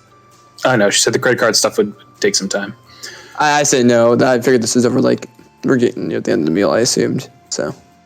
I was just thinking, like, a few days. Oh, a few days? Jesus Christ. It literally takes, like, 30 seconds to go into a POS system. Oh, okay, but geez. Sorry. You ever looked up credit card information for people? Actually, yeah, it's really easy. You go into the admin settings, you go in, and you can look at view old transactions, and you can look at date, the tip amount, the actual credit card, and the name on it. It's actually super easy. I have as well, but maybe they're using a really old POS system. I out of Not play something that thought takes a it few was- days. I had a play thought that it was like some sort of a legal thing where it's like they needed higher ups permission. I didn't know. If we're government, like, sort of Legally, thing, you that's... probably need some, form to give it out, but it's pretty easy to look. Yeah, it's either, like, they would have it, or they wouldn't. It's, like, one of those things. Yeah. Okay, yeah, so it's like legally they should be asking. It's like, do you have a fucking warrant? But Yeah, pretty much. yeah, but it's like they're a small branch of Denny's, privately owned. Denny's absolutely would actually have that system. They would have up-to-date system even out here. They wouldn't be using the old, like, pen and paper system. Yeah, The fact that it's a chain even has even more. so she'll come back with a printout of the information along with the check for all of you. Sorry, you're like, a few days. I was like, a few days? What? I was thinking like legal stuff, wanted to make sure that everything was okay, but it's like, okay. It's like they would be more willing to cooperate, especially with like the weirdness that's been happening lately. They would get a sense of urgency. So if they have the ability to do it, they probably would. Yeah. She would have enough time to run it up the chain. Should I do this? Yep. Okay. I'll print it out for him. All right. Yeah. This is fun. Sorry, they're just restaurants, man. No, It's it's a fine. limited field of expertise. No, it's fine because I literally have no idea how easy or hard that would be. Okay, so now I know for future games. You learn so much mostly useless information from D&D. Like, there's a silver shop over it. Yeah. Oh, speaking of, before we leave here, I need to hit up that store again. Her tea is phenomenal. I've never felt so invigorated in my life.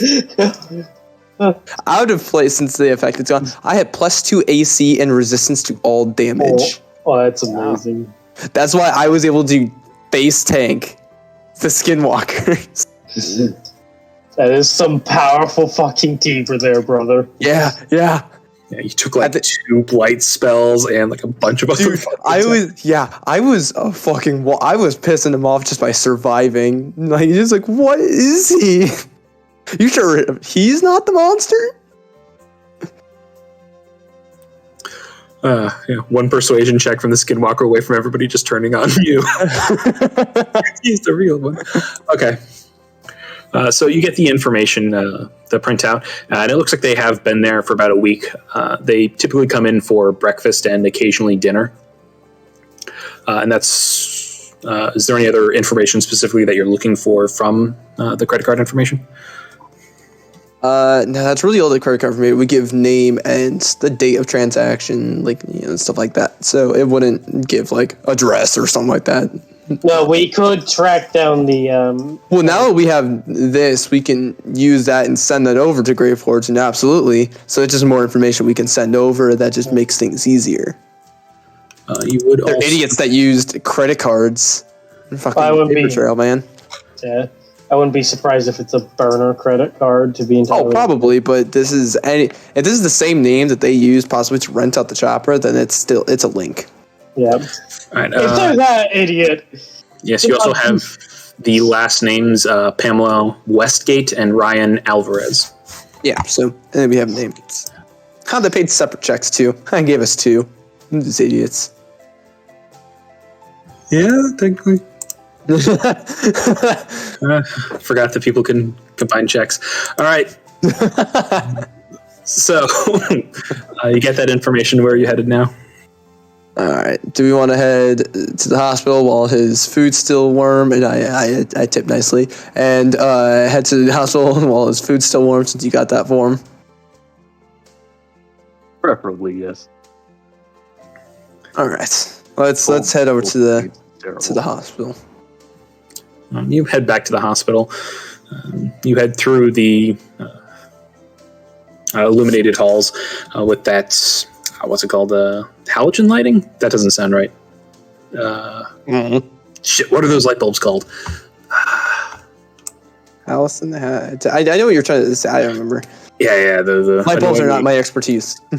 Yeah, the annoyingly white, bright lights that are used in a lot of hospitals and also supermarkets and things. Right, you should know this. Come on. Yeah.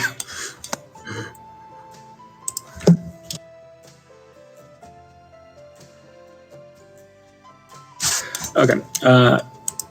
Anyway, you make your way. I tried to look it up really quick, but it's like Quack. Yeah, really quickly, and they just keep on calling it hospital lighting. God damn it, or LED lights, but that's not it. Anyway, fluorescent. There it is. Fluorescent lighting. Fluorescent. That's Yep. As you make your way past the fluorescent lights, you make your way back to Gregory's room. Gregory and Wendy are still curled up, but Dasan is actually awake this time, and he's looking over at them, and he's smiling slightly. Oh yeah, I have Denny's to deliver, or not to Dasan, to Caden. yeah, Caden. Yep.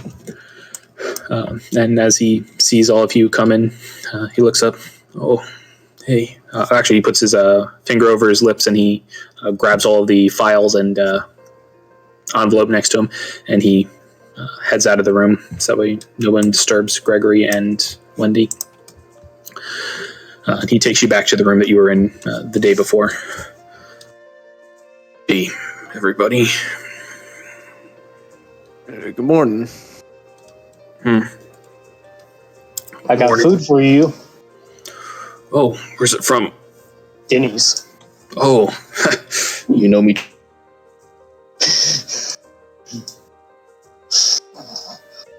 Eye contact that much with anybody as he opens the food and kind of starts cutting up some pancakes.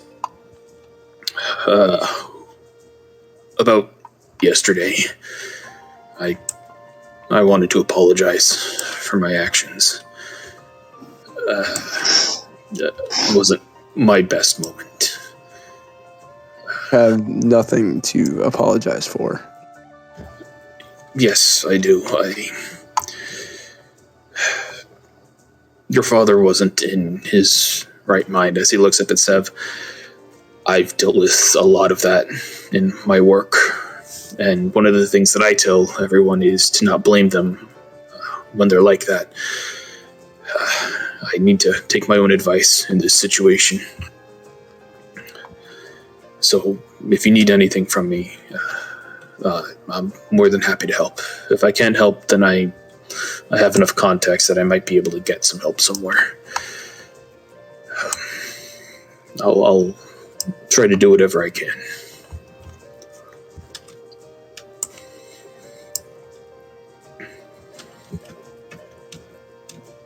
I appreciate that. Thank you.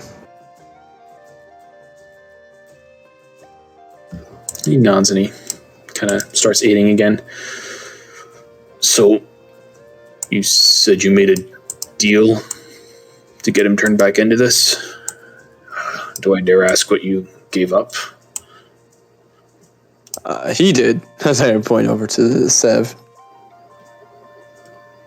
He looks over at Sev. Sev, you here, bud? We can't hear you. Yeah, if you've been talking, we haven't heard you in like a couple minutes.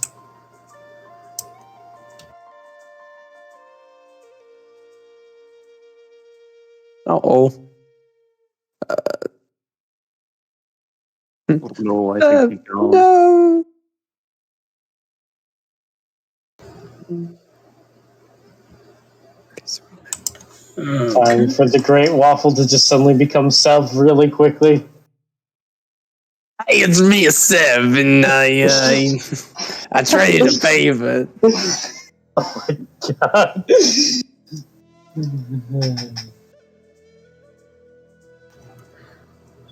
Okay. Not really sure when it's gonna come in, but it'll happen at some point, I'm sure. I am all the characters today.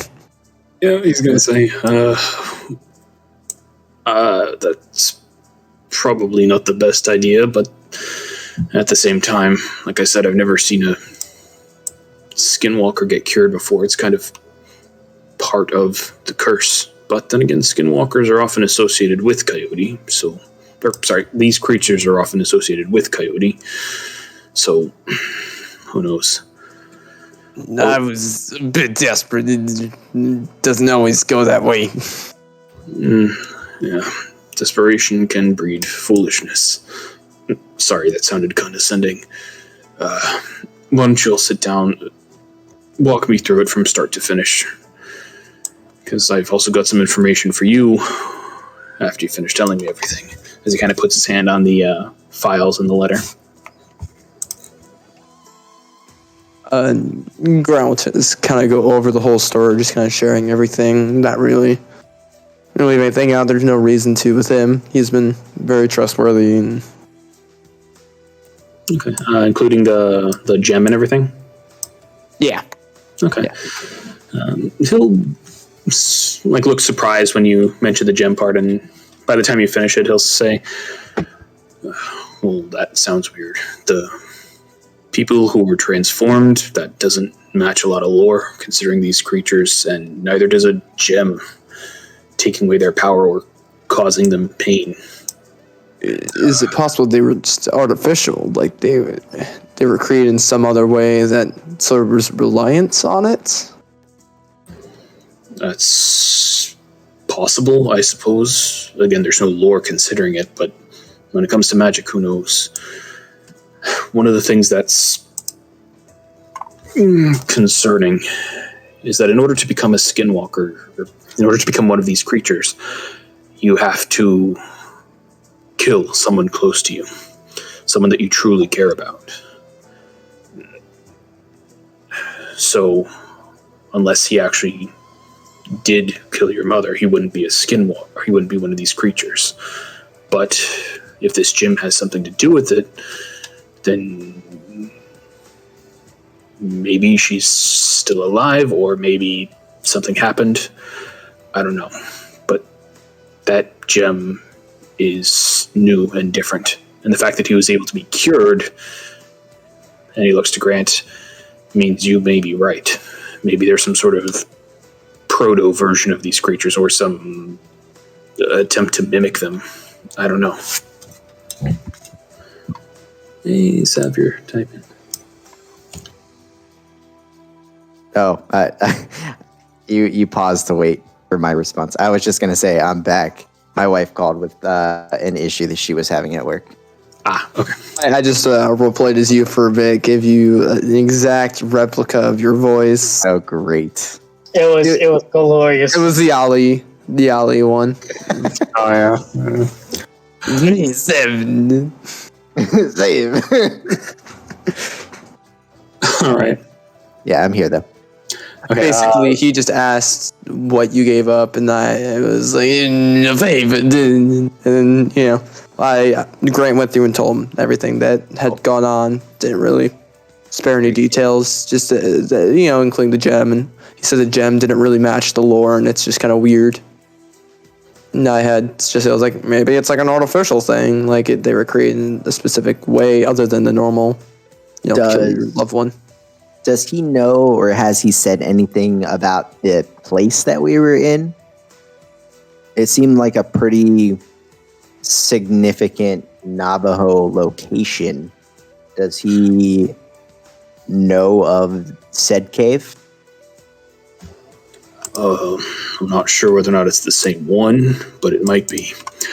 One of the last ones of these creatures that existed was maybe 150, 200 years ago.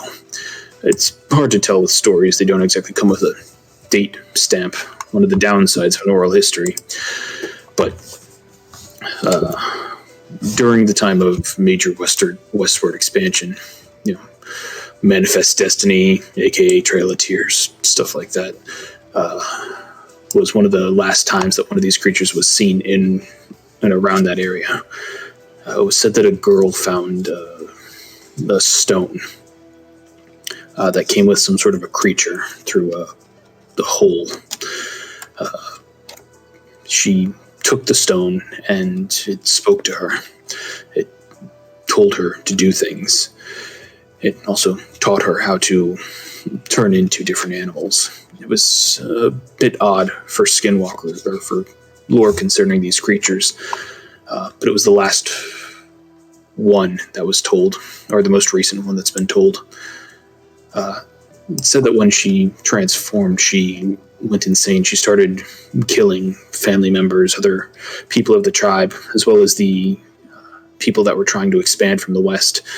A lot of Westerners and the original Americans were killed in this slaughter. Some thought of her as a protective deity, but it was when she turned on her own kind that they realized that she wasn't. It took several tribes and even some of the Westerners all working together in order to kill her. But they said that before she died, she let out a massive scream and brought the ceiling of the cave down, crushing herself as well as many of the people around her. And that was the end. Her name was Jella, if memory serves. Her name was what? Sorry. Jella, Jele, Jella. Jele, Jella. Okay. But the purple stone was never recovered, according to the stories. It was buried under this mound of rock from the ceiling of the cave.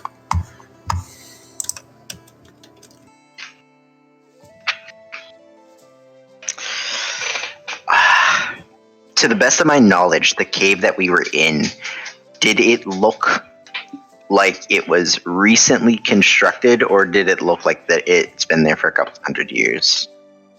Did it look like it was recently dug out? No, it looks like it had been there for a while. That 150, 200 years that he gave you would be like a good approximation, and the central platform seems to match the hole in the ceiling pretty well. It could have easily fallen down from there. Yeah. Okay.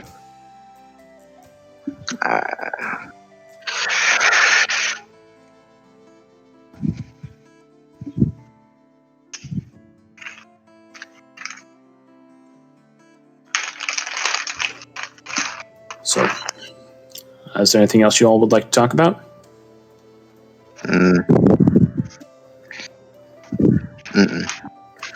Nothing I can think of. All right. You haven't actually asked him to heal your dad yet. Are you going to? I thought he said he was going to. And he said if he couldn't, he was going to find someone who could. Yeah. Okay. I thought he... But yeah, he would have offered that. Then he looks at all of you and he kind of grabs the letter and the file folders next to him. But I think I found out why your father didn't like Dasan. Apparently, Dasan called your mother and father out there to help him. He was trying to prove himself to me by getting rid of whatever the dark force was over in the area north of Tuba City. Mm-hmm. Dasan had hired some sort of a security team. He didn't go into much details, but they were slaughtered pretty quickly by the creatures. Then he called your parents as backup. He thought about calling me, but he didn't want to disappoint me. We found the security team. Or at least what remains of them. Yes. he said that your parents showed up and defended him, but that your mother was injured in the process. Her throat was ripped out. He ran. He calls it one of the most shameful things in his life, but as he holds up the letter that says, in case I'm not here, for Caton, and then it's signed Dasan on the outside of the envelope. He spent the next few years trying to figure out the true identities of the creatures up there. He never filled me in on it.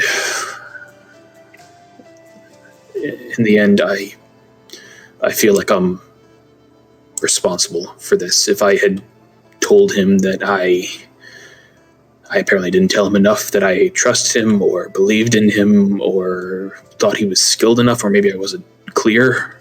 But if it wasn't for me, I feel like your parents might not have been exposed to this, that your parents would still be here. So I am truly and deeply sorry.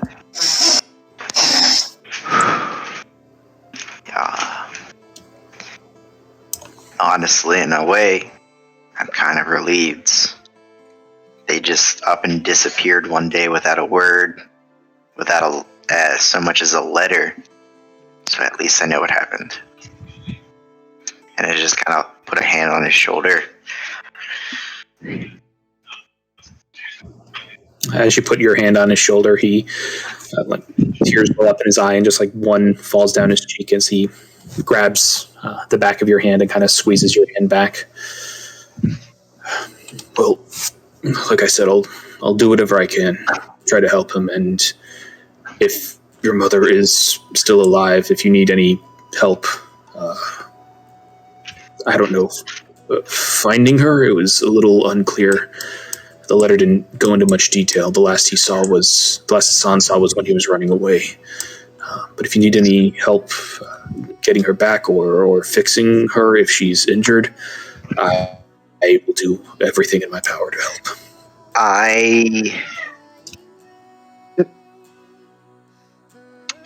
If you could do one thing, you said that you said that you knew other druids and that you learned of my parents through some sort of network. Yes. If you could ask through the network if my parents in that time frame, my dad reached out and was sent to that place to try and try to heal my mother's throat. If you could find out who sent them there. They came together. Dasan was the one who called them there. He was being chased by those creatures, and he called people that he knew were powerful that could help. They showed up together. Oh, I thought you had told me that he was sent there to fix her throat. Was that not right? Oh, no. They showed up together. Your mother brought herself and your father through like a tree stride sort of a spell. Right. I got that. But I thought the throat tearing happened before the cavern finding. Okay. I was just a little bit mistaken. Sorry. Well, no, it did. Basically, the sequence of events is Dasan was there with the security team. Security team was attacked by skinwalkers. Dasan ran, called up your parents. They came to help defend against the skinwalkers. They killed one skinwalker. The second skinwalker, the deer one, ripped out your mom's throat. And then your father supposedly heard your mother tell him to take her to the thing despite not having a throat. That was what I had wrong. I appreciate the clarity. Yep. I was like, better to clear it up now than like go on a wild goose chase. Yes, yeah. I appreciate it. Okay, so yeah. And that was the whole sequence of events. Then he brought her to the cavern. She disappeared in a flash of light. Okay, then scratch my request. Okay. Yeah.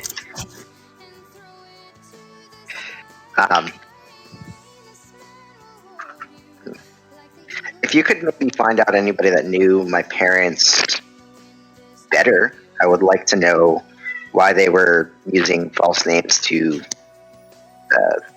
help people. That would be nice. Really, the healing aspect is more than I could ask for at this point. He shakes his head. No, it's the least, really. But as for the fake names, I can introduce you to a few people, or I can give them your information. Just from what I know, though, what they did to help people, it was dangerous. I mean, Peterson Mining alone was a pretty large company, and large companies and corporations don't take well to people that try to, hit them with massive ecological fines or shut down massive plants when they start polluting the area. So they went. So my guess is that they used the fake names in order to protect themselves. And he gestures to you and their kid.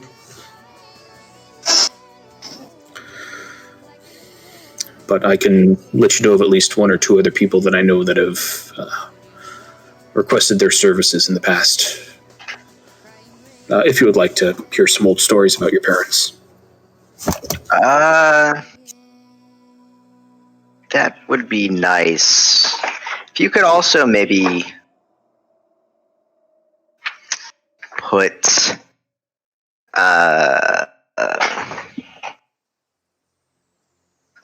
my name out there for similar reasons, people could come to me.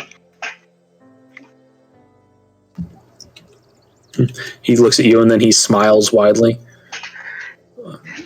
Will do. Would you like to go by aliases? Because your parents changed up their alias every single time. The only reason why people knew that they were the same people is they liked using highly alliterative names. Lloyd and Llewellyn. I think your father went by Lloyd Lucas Lancaster, and your mother went by Llewellyn something Lancaster. Llewellyn Lauren, something. It was sort of an ongoing thing with them. No offense, but your father seemed kind of goofy, and I get the sense that it was his idea.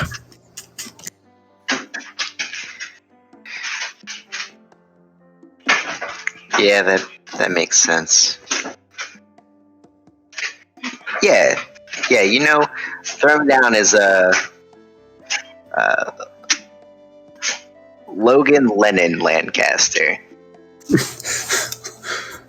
Logan Lennon Lancaster. Want me to advertise that you're the son of the first two? Absolutely.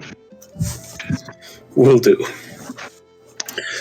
You see that he's like full on smiling now after hearing the name and everything else. I think your parents would be pretty proud of you. Well, I just hope I can live up to their names, but I really do appreciate that. It's more than that. Thank you. He nods. You're welcome. And thank you for helping, everyone here. And he looks to the rest of you. All of you. I guess it ended up that you were tricked into being here, but still, it means a lot. If you need anything, don't be afraid to call. Will do. And I'm glad we were able to at least help, at least a little bit. He nods. All right. He reaches into a pouch. I ended up making 2 more of these, and he sets them out on the table. I finished them, last night. It's all been kind of a blur as he slides over 2 more potions of greater healing. And how much did those cost again? He puts up his hand. These are free. Thank you for meeting you. Are you sure? I'm sure. I made them for you, but I didn't finish them before you headed out on your hunt, so they're free. again, you solved a big problem, and based on the number of bodies that you said were around there, or the more recent ones, you probably saved a lot of lives in the future as well. I appreciate it. Thank you. He nods. All right. Is there anything anybody else would like to ask him or do in the area?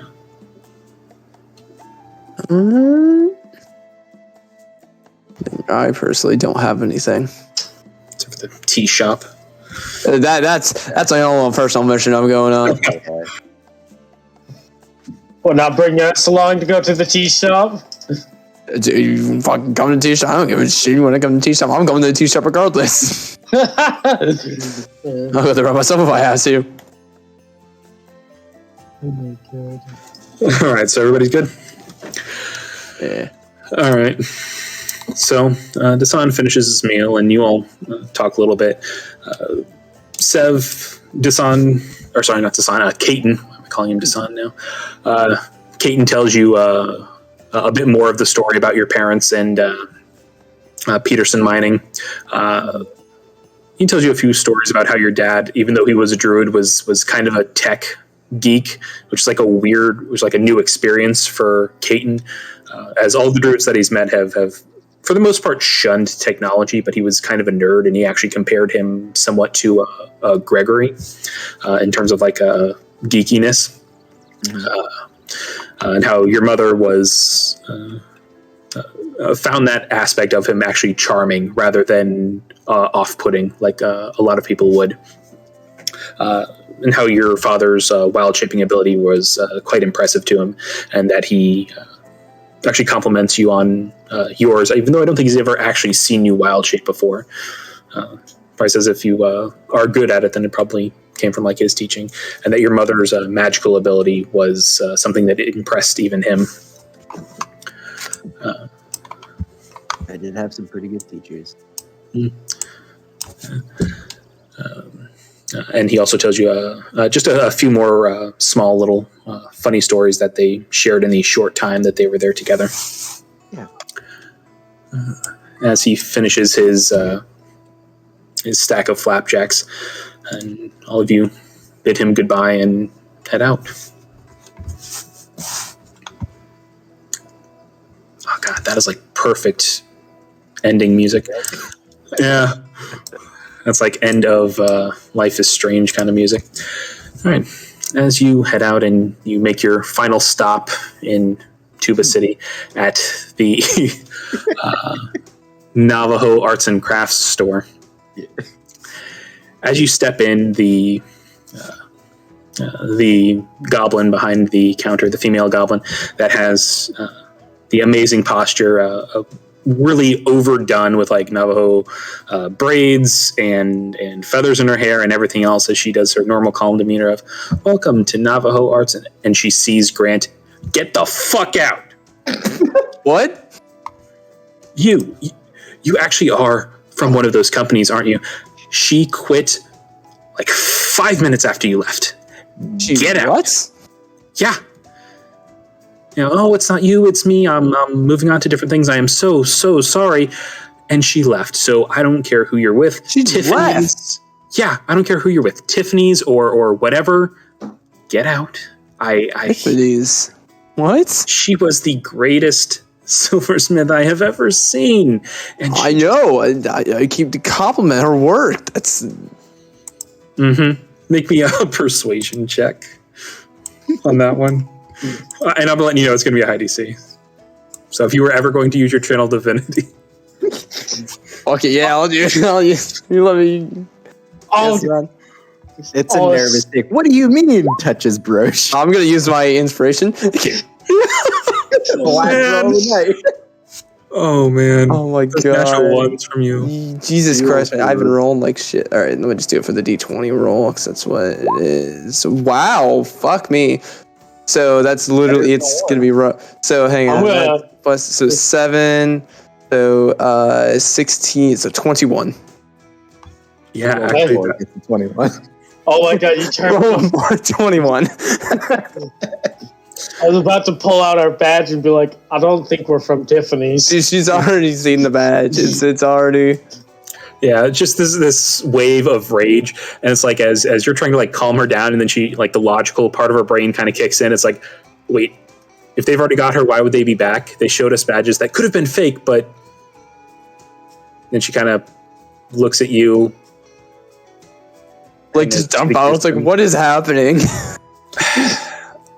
Okay, fine. You're probably not from Tiffany's.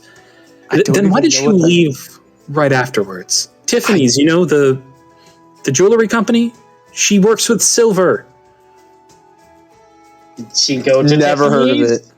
it. Even out of character. Never heard of it. Really? Heard of Tiffany's? No, It's- never. Oh, it's like Oh, one of the most man. famous jewelry places. I hate it. Breakfast at Tiffany's, man. Is it like a chain thing? I've literally never heard of it. It's like a very upscale chain jewelry place. So, first pure 14 rich- years of my life, I lived in the ghetto, and then jewelry isn't. I mean, I was gonna say I've never even stepped foot in a Tiffany's, but I at least know what it is. Yeah, Dude, I never heard of it. It's like that old Neiman Marcus or Sears or something. If you've never stepped foot I know in one of these Sears. stores. Yeah, I have no idea what the Tiffany's is. Genuinely, Oh, man, Yeah, You've I've never never heard, seen like, one either. Tiffany's blue. no. Actually, I've never even heard of Tiffany's blue. But yeah. It's a color. It's a common color for ladies to request for things. Never heard of it. Okay, but anyway, she calms down and she explains what Tiffany's is, and as she's explaining it, she's kind of looking you up and down and trying to decide whether or not you're just like fucking with her. But then she kind of takes a deep breath and decides that you're probably not. All right, the point is she's not here. She left, like she quit a few minutes after you left, and now I need to find a replacement. So. Did she That's say she was heading to Tiffany's or anywhere she was going? No, she just said that it was time that she moved on, and that while she loved working here, her time here had ended. Oh, yeah, no. I mean, she did great work on one, and I actually, funny enough, part of why I wanted to see her was she made amazing tea. She like cocks an eyebrow. I mean, she makes cups of tea for herself. This was wait, I have her number. I like quickly scramble and take up my phone. You calling her? Yeah, I'm calling her. You call the number. Roy's Automotive. How can I help you? Rory's. Oh. Oh, I'm just gonna whisper into Grant's ears. Coyote.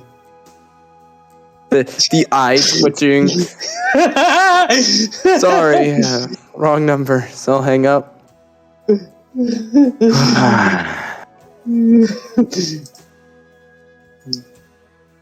Hey, Hector! You got one of those, don't you? I think Hector has the same one I had. He did. We'll approach that when he comes back. Yeah, giving up basically a potion of resistance and +2 AC is not something we want to do when he's not here. No, yeah, absolutely. I would never. Yeah. Oh my god. Okay. But the goblin looks at you and then kind of looks back at all of the silver work. It's so pretty, but now that she's not here, I can charge whatever I want. And then she kind of like starts heading back, and she starts like ripping off the price tags to a lot of the really amazingly made silver stuff. Cheap ass shit. Merchandise. Oh no, this stuff is freaking Yeah, amazing. it was amazing, but they were selling it for less than it should have. Yep. If I remember correctly. Yep. For sure. Is there anything quick scan before I see? Is there anything significant that I see that's like, oh my god, that's stunning. That price is fantastic. I need to get that now. Pretty much any of the silver merchandise. There are two-dimensional birds, bears, other animals. There is a sort of a chalice. There is a statue of like a dragon that also acts as like an incense holder. A lot of the other ones are animal themed. Again, most of the things in here are Navajo. I want the dragon incense. So I run over and I grab out the shelf and be like, I would like to get this. She like looks at you, kind of looks at the price tag. Make me a persuasion check. Can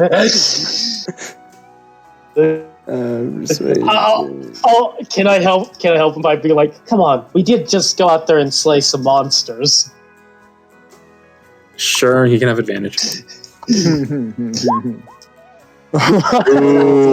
hang on here. 34, 39. 39. I thought that's 36.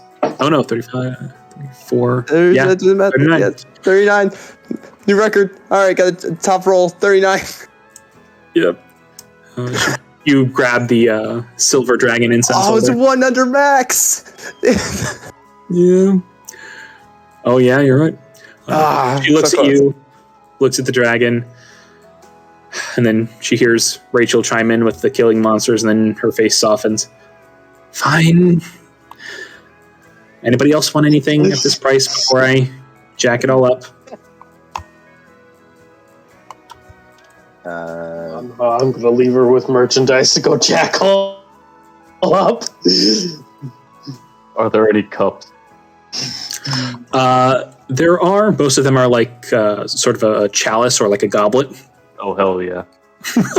Okay. So we've got the dragon incense. We have the chalice. Again, most of the stuff you see here is animal or plant based. There's also a particular coyote figurine that seems to be grinning maniacally. Oh hell yeah, I'm buying that Chill. one. Fuck that thing. I'm Okay, buying. you- Coyote, grinning coyote.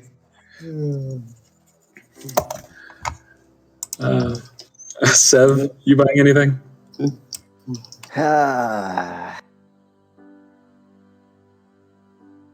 Is there anything here that calls out to me more than anything else?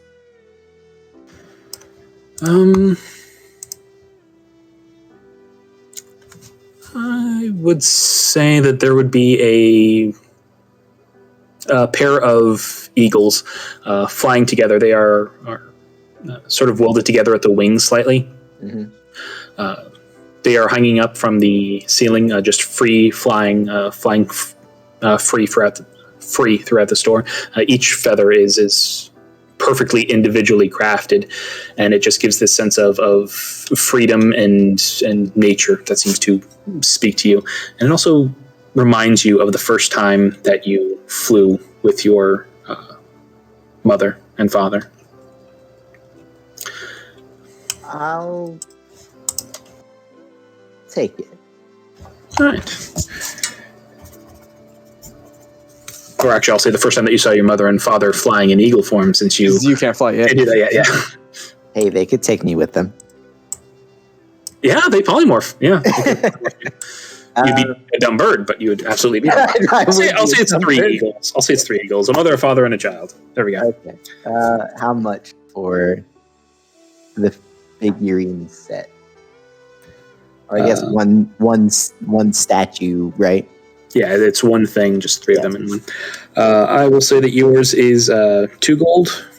The coyote statue, for some reason, a lot of people haven't been buying it, so it's only like 1.5 gold. The chalice is also 1.5 gold, and the dragon is 2 gold. I wonder just why the size. people haven't been buying the coyote statue. People find it off-putting. Who knows? Watch out, Chris. I'm coming for Ezekiel with these numbers. Yeah. Hey, you have like extra modifiers and stuff. Ezekiel is You have a stuck. D4 on all yours. Yeah, but that's it. And you're also using proficiency die. Yeah. 6. Yeah. Well, I'll get it up there eventually somehow. Once I hit level 14, then I can add my bardic inspirations, man. For yourself. Hey, Yeah. there you go. If By the way, I looked up the Tiffany.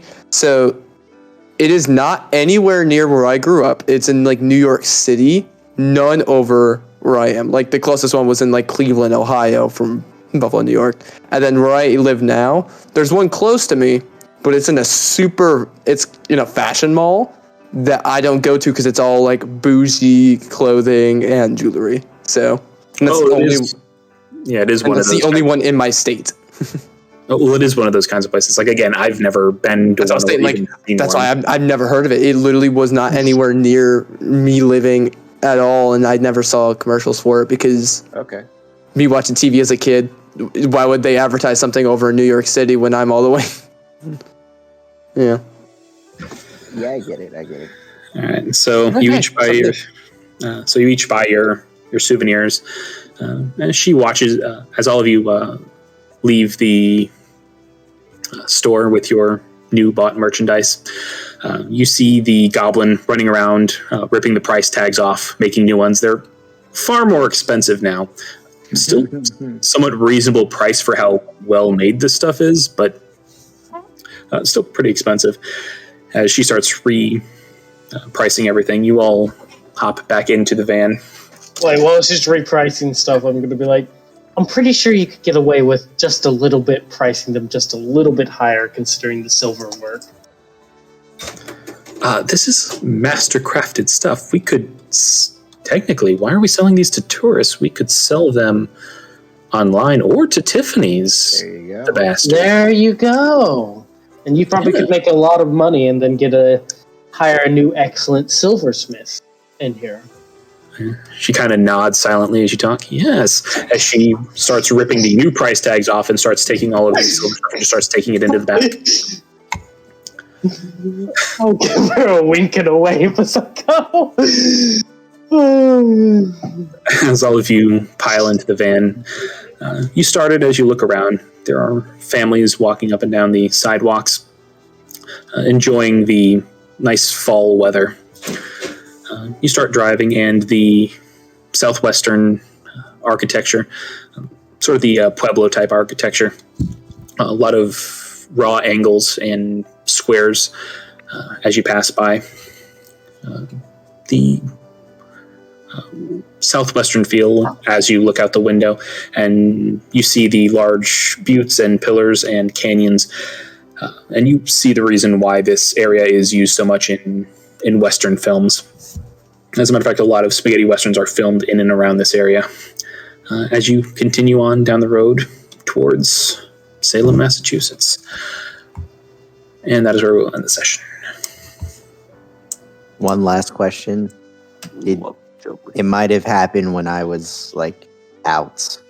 But did we get a response from Greyforge? Yes. Concerning the contracts. Yeah, the Yeah. contracts was early in the morning, like at 9 a.m. before you even left for Denny's or the hospital. Okay. Oh, I'll actually, for the first bit, I'm going to let Hector drive. In the back, I'll be in the back. And I'll kind of be doing the thing for a moment. And then I will clap my hands and go, all right, figured it out. As I will, all of a sudden, like a small, like, little thing of, like, fiery, like, little, like, dark red fire emerges on the ground, expands, and then just left, there's just a husky with a red bandana sitting there as I cast Find Steed to summon a mastiff. Oh my god. As Hector's driving, all of a sudden, the bottom of the van increases in weight and drops slightly as the husky materializes into It's existence. just a medium-sized beast. Yeah. Well, it's still like a new weight added to a vehicle. It's like something in the back. So it's like it doesn't bottom it out, but it's like all of a sudden everybody dips down slightly as the shocks take it. And you can see this husky with the red bandana, and on the one side of its face, it's got sort of like almost like scorching in the fur, like there was a burn or whatever. Go, all right, guys, meet Zuko. Oh my God. God damn it! Does Avatar exist in this world? Yeah, absolutely. Rachel's gonna facepalm and go, why did you name him after Prince Zuko? Who? Never mind then. Yeah. So that's I have summoned dog. Okay. Oh, also before we hop off, I'm going to 8 Greyforge that were after a mind flare, and I'm going to actually I have decided I'm going to actually explain to him that it wasn't Coyote that told me the information. I have a contact, but I'm being very selectively careful with telling people who that contact is, because we're going after a mind flare, and after what happened with Coyote tricking us and doing that stuff, it's made me very cautious. Okay. He'll send you a text back almost immediately, basically saying that he doesn't like being deceived and that you're on kind of thin ice. But given the fact that mind flayers are creatures that can read minds and are very deceitful and tricky, that he kind of understands. But he requests that you not do it again and try to be clear from here on out, or try to be trustworthy from here on out. And Grant, for your find steed things, you also have options for modern day vehicles and things like that. Just letting you know. I can fucking okay. That might change things in the future. If I could just summon a fucking motorcycle, hell yes. Absolutely. For fine steed, motorcycles and other like smaller vehicles. Small vehicles, yeah. Yeah, like cars and things like that are also possible as long as they're like small. It's just a basic car though. It wouldn't be anything. I would have to have greater for higher tier. Okay, that may change things going in the future. Right now it's Zuko the dog. Exactly. So I figured I'd let you know that they are options. In the future, it'll be Zuko the motorcycle. Yes. Oh my god! Riding into combat, like jumps off, and the moped just like by itself swings around, just like rams into it, and that's its attack. All right, thank you for doing the stream, man.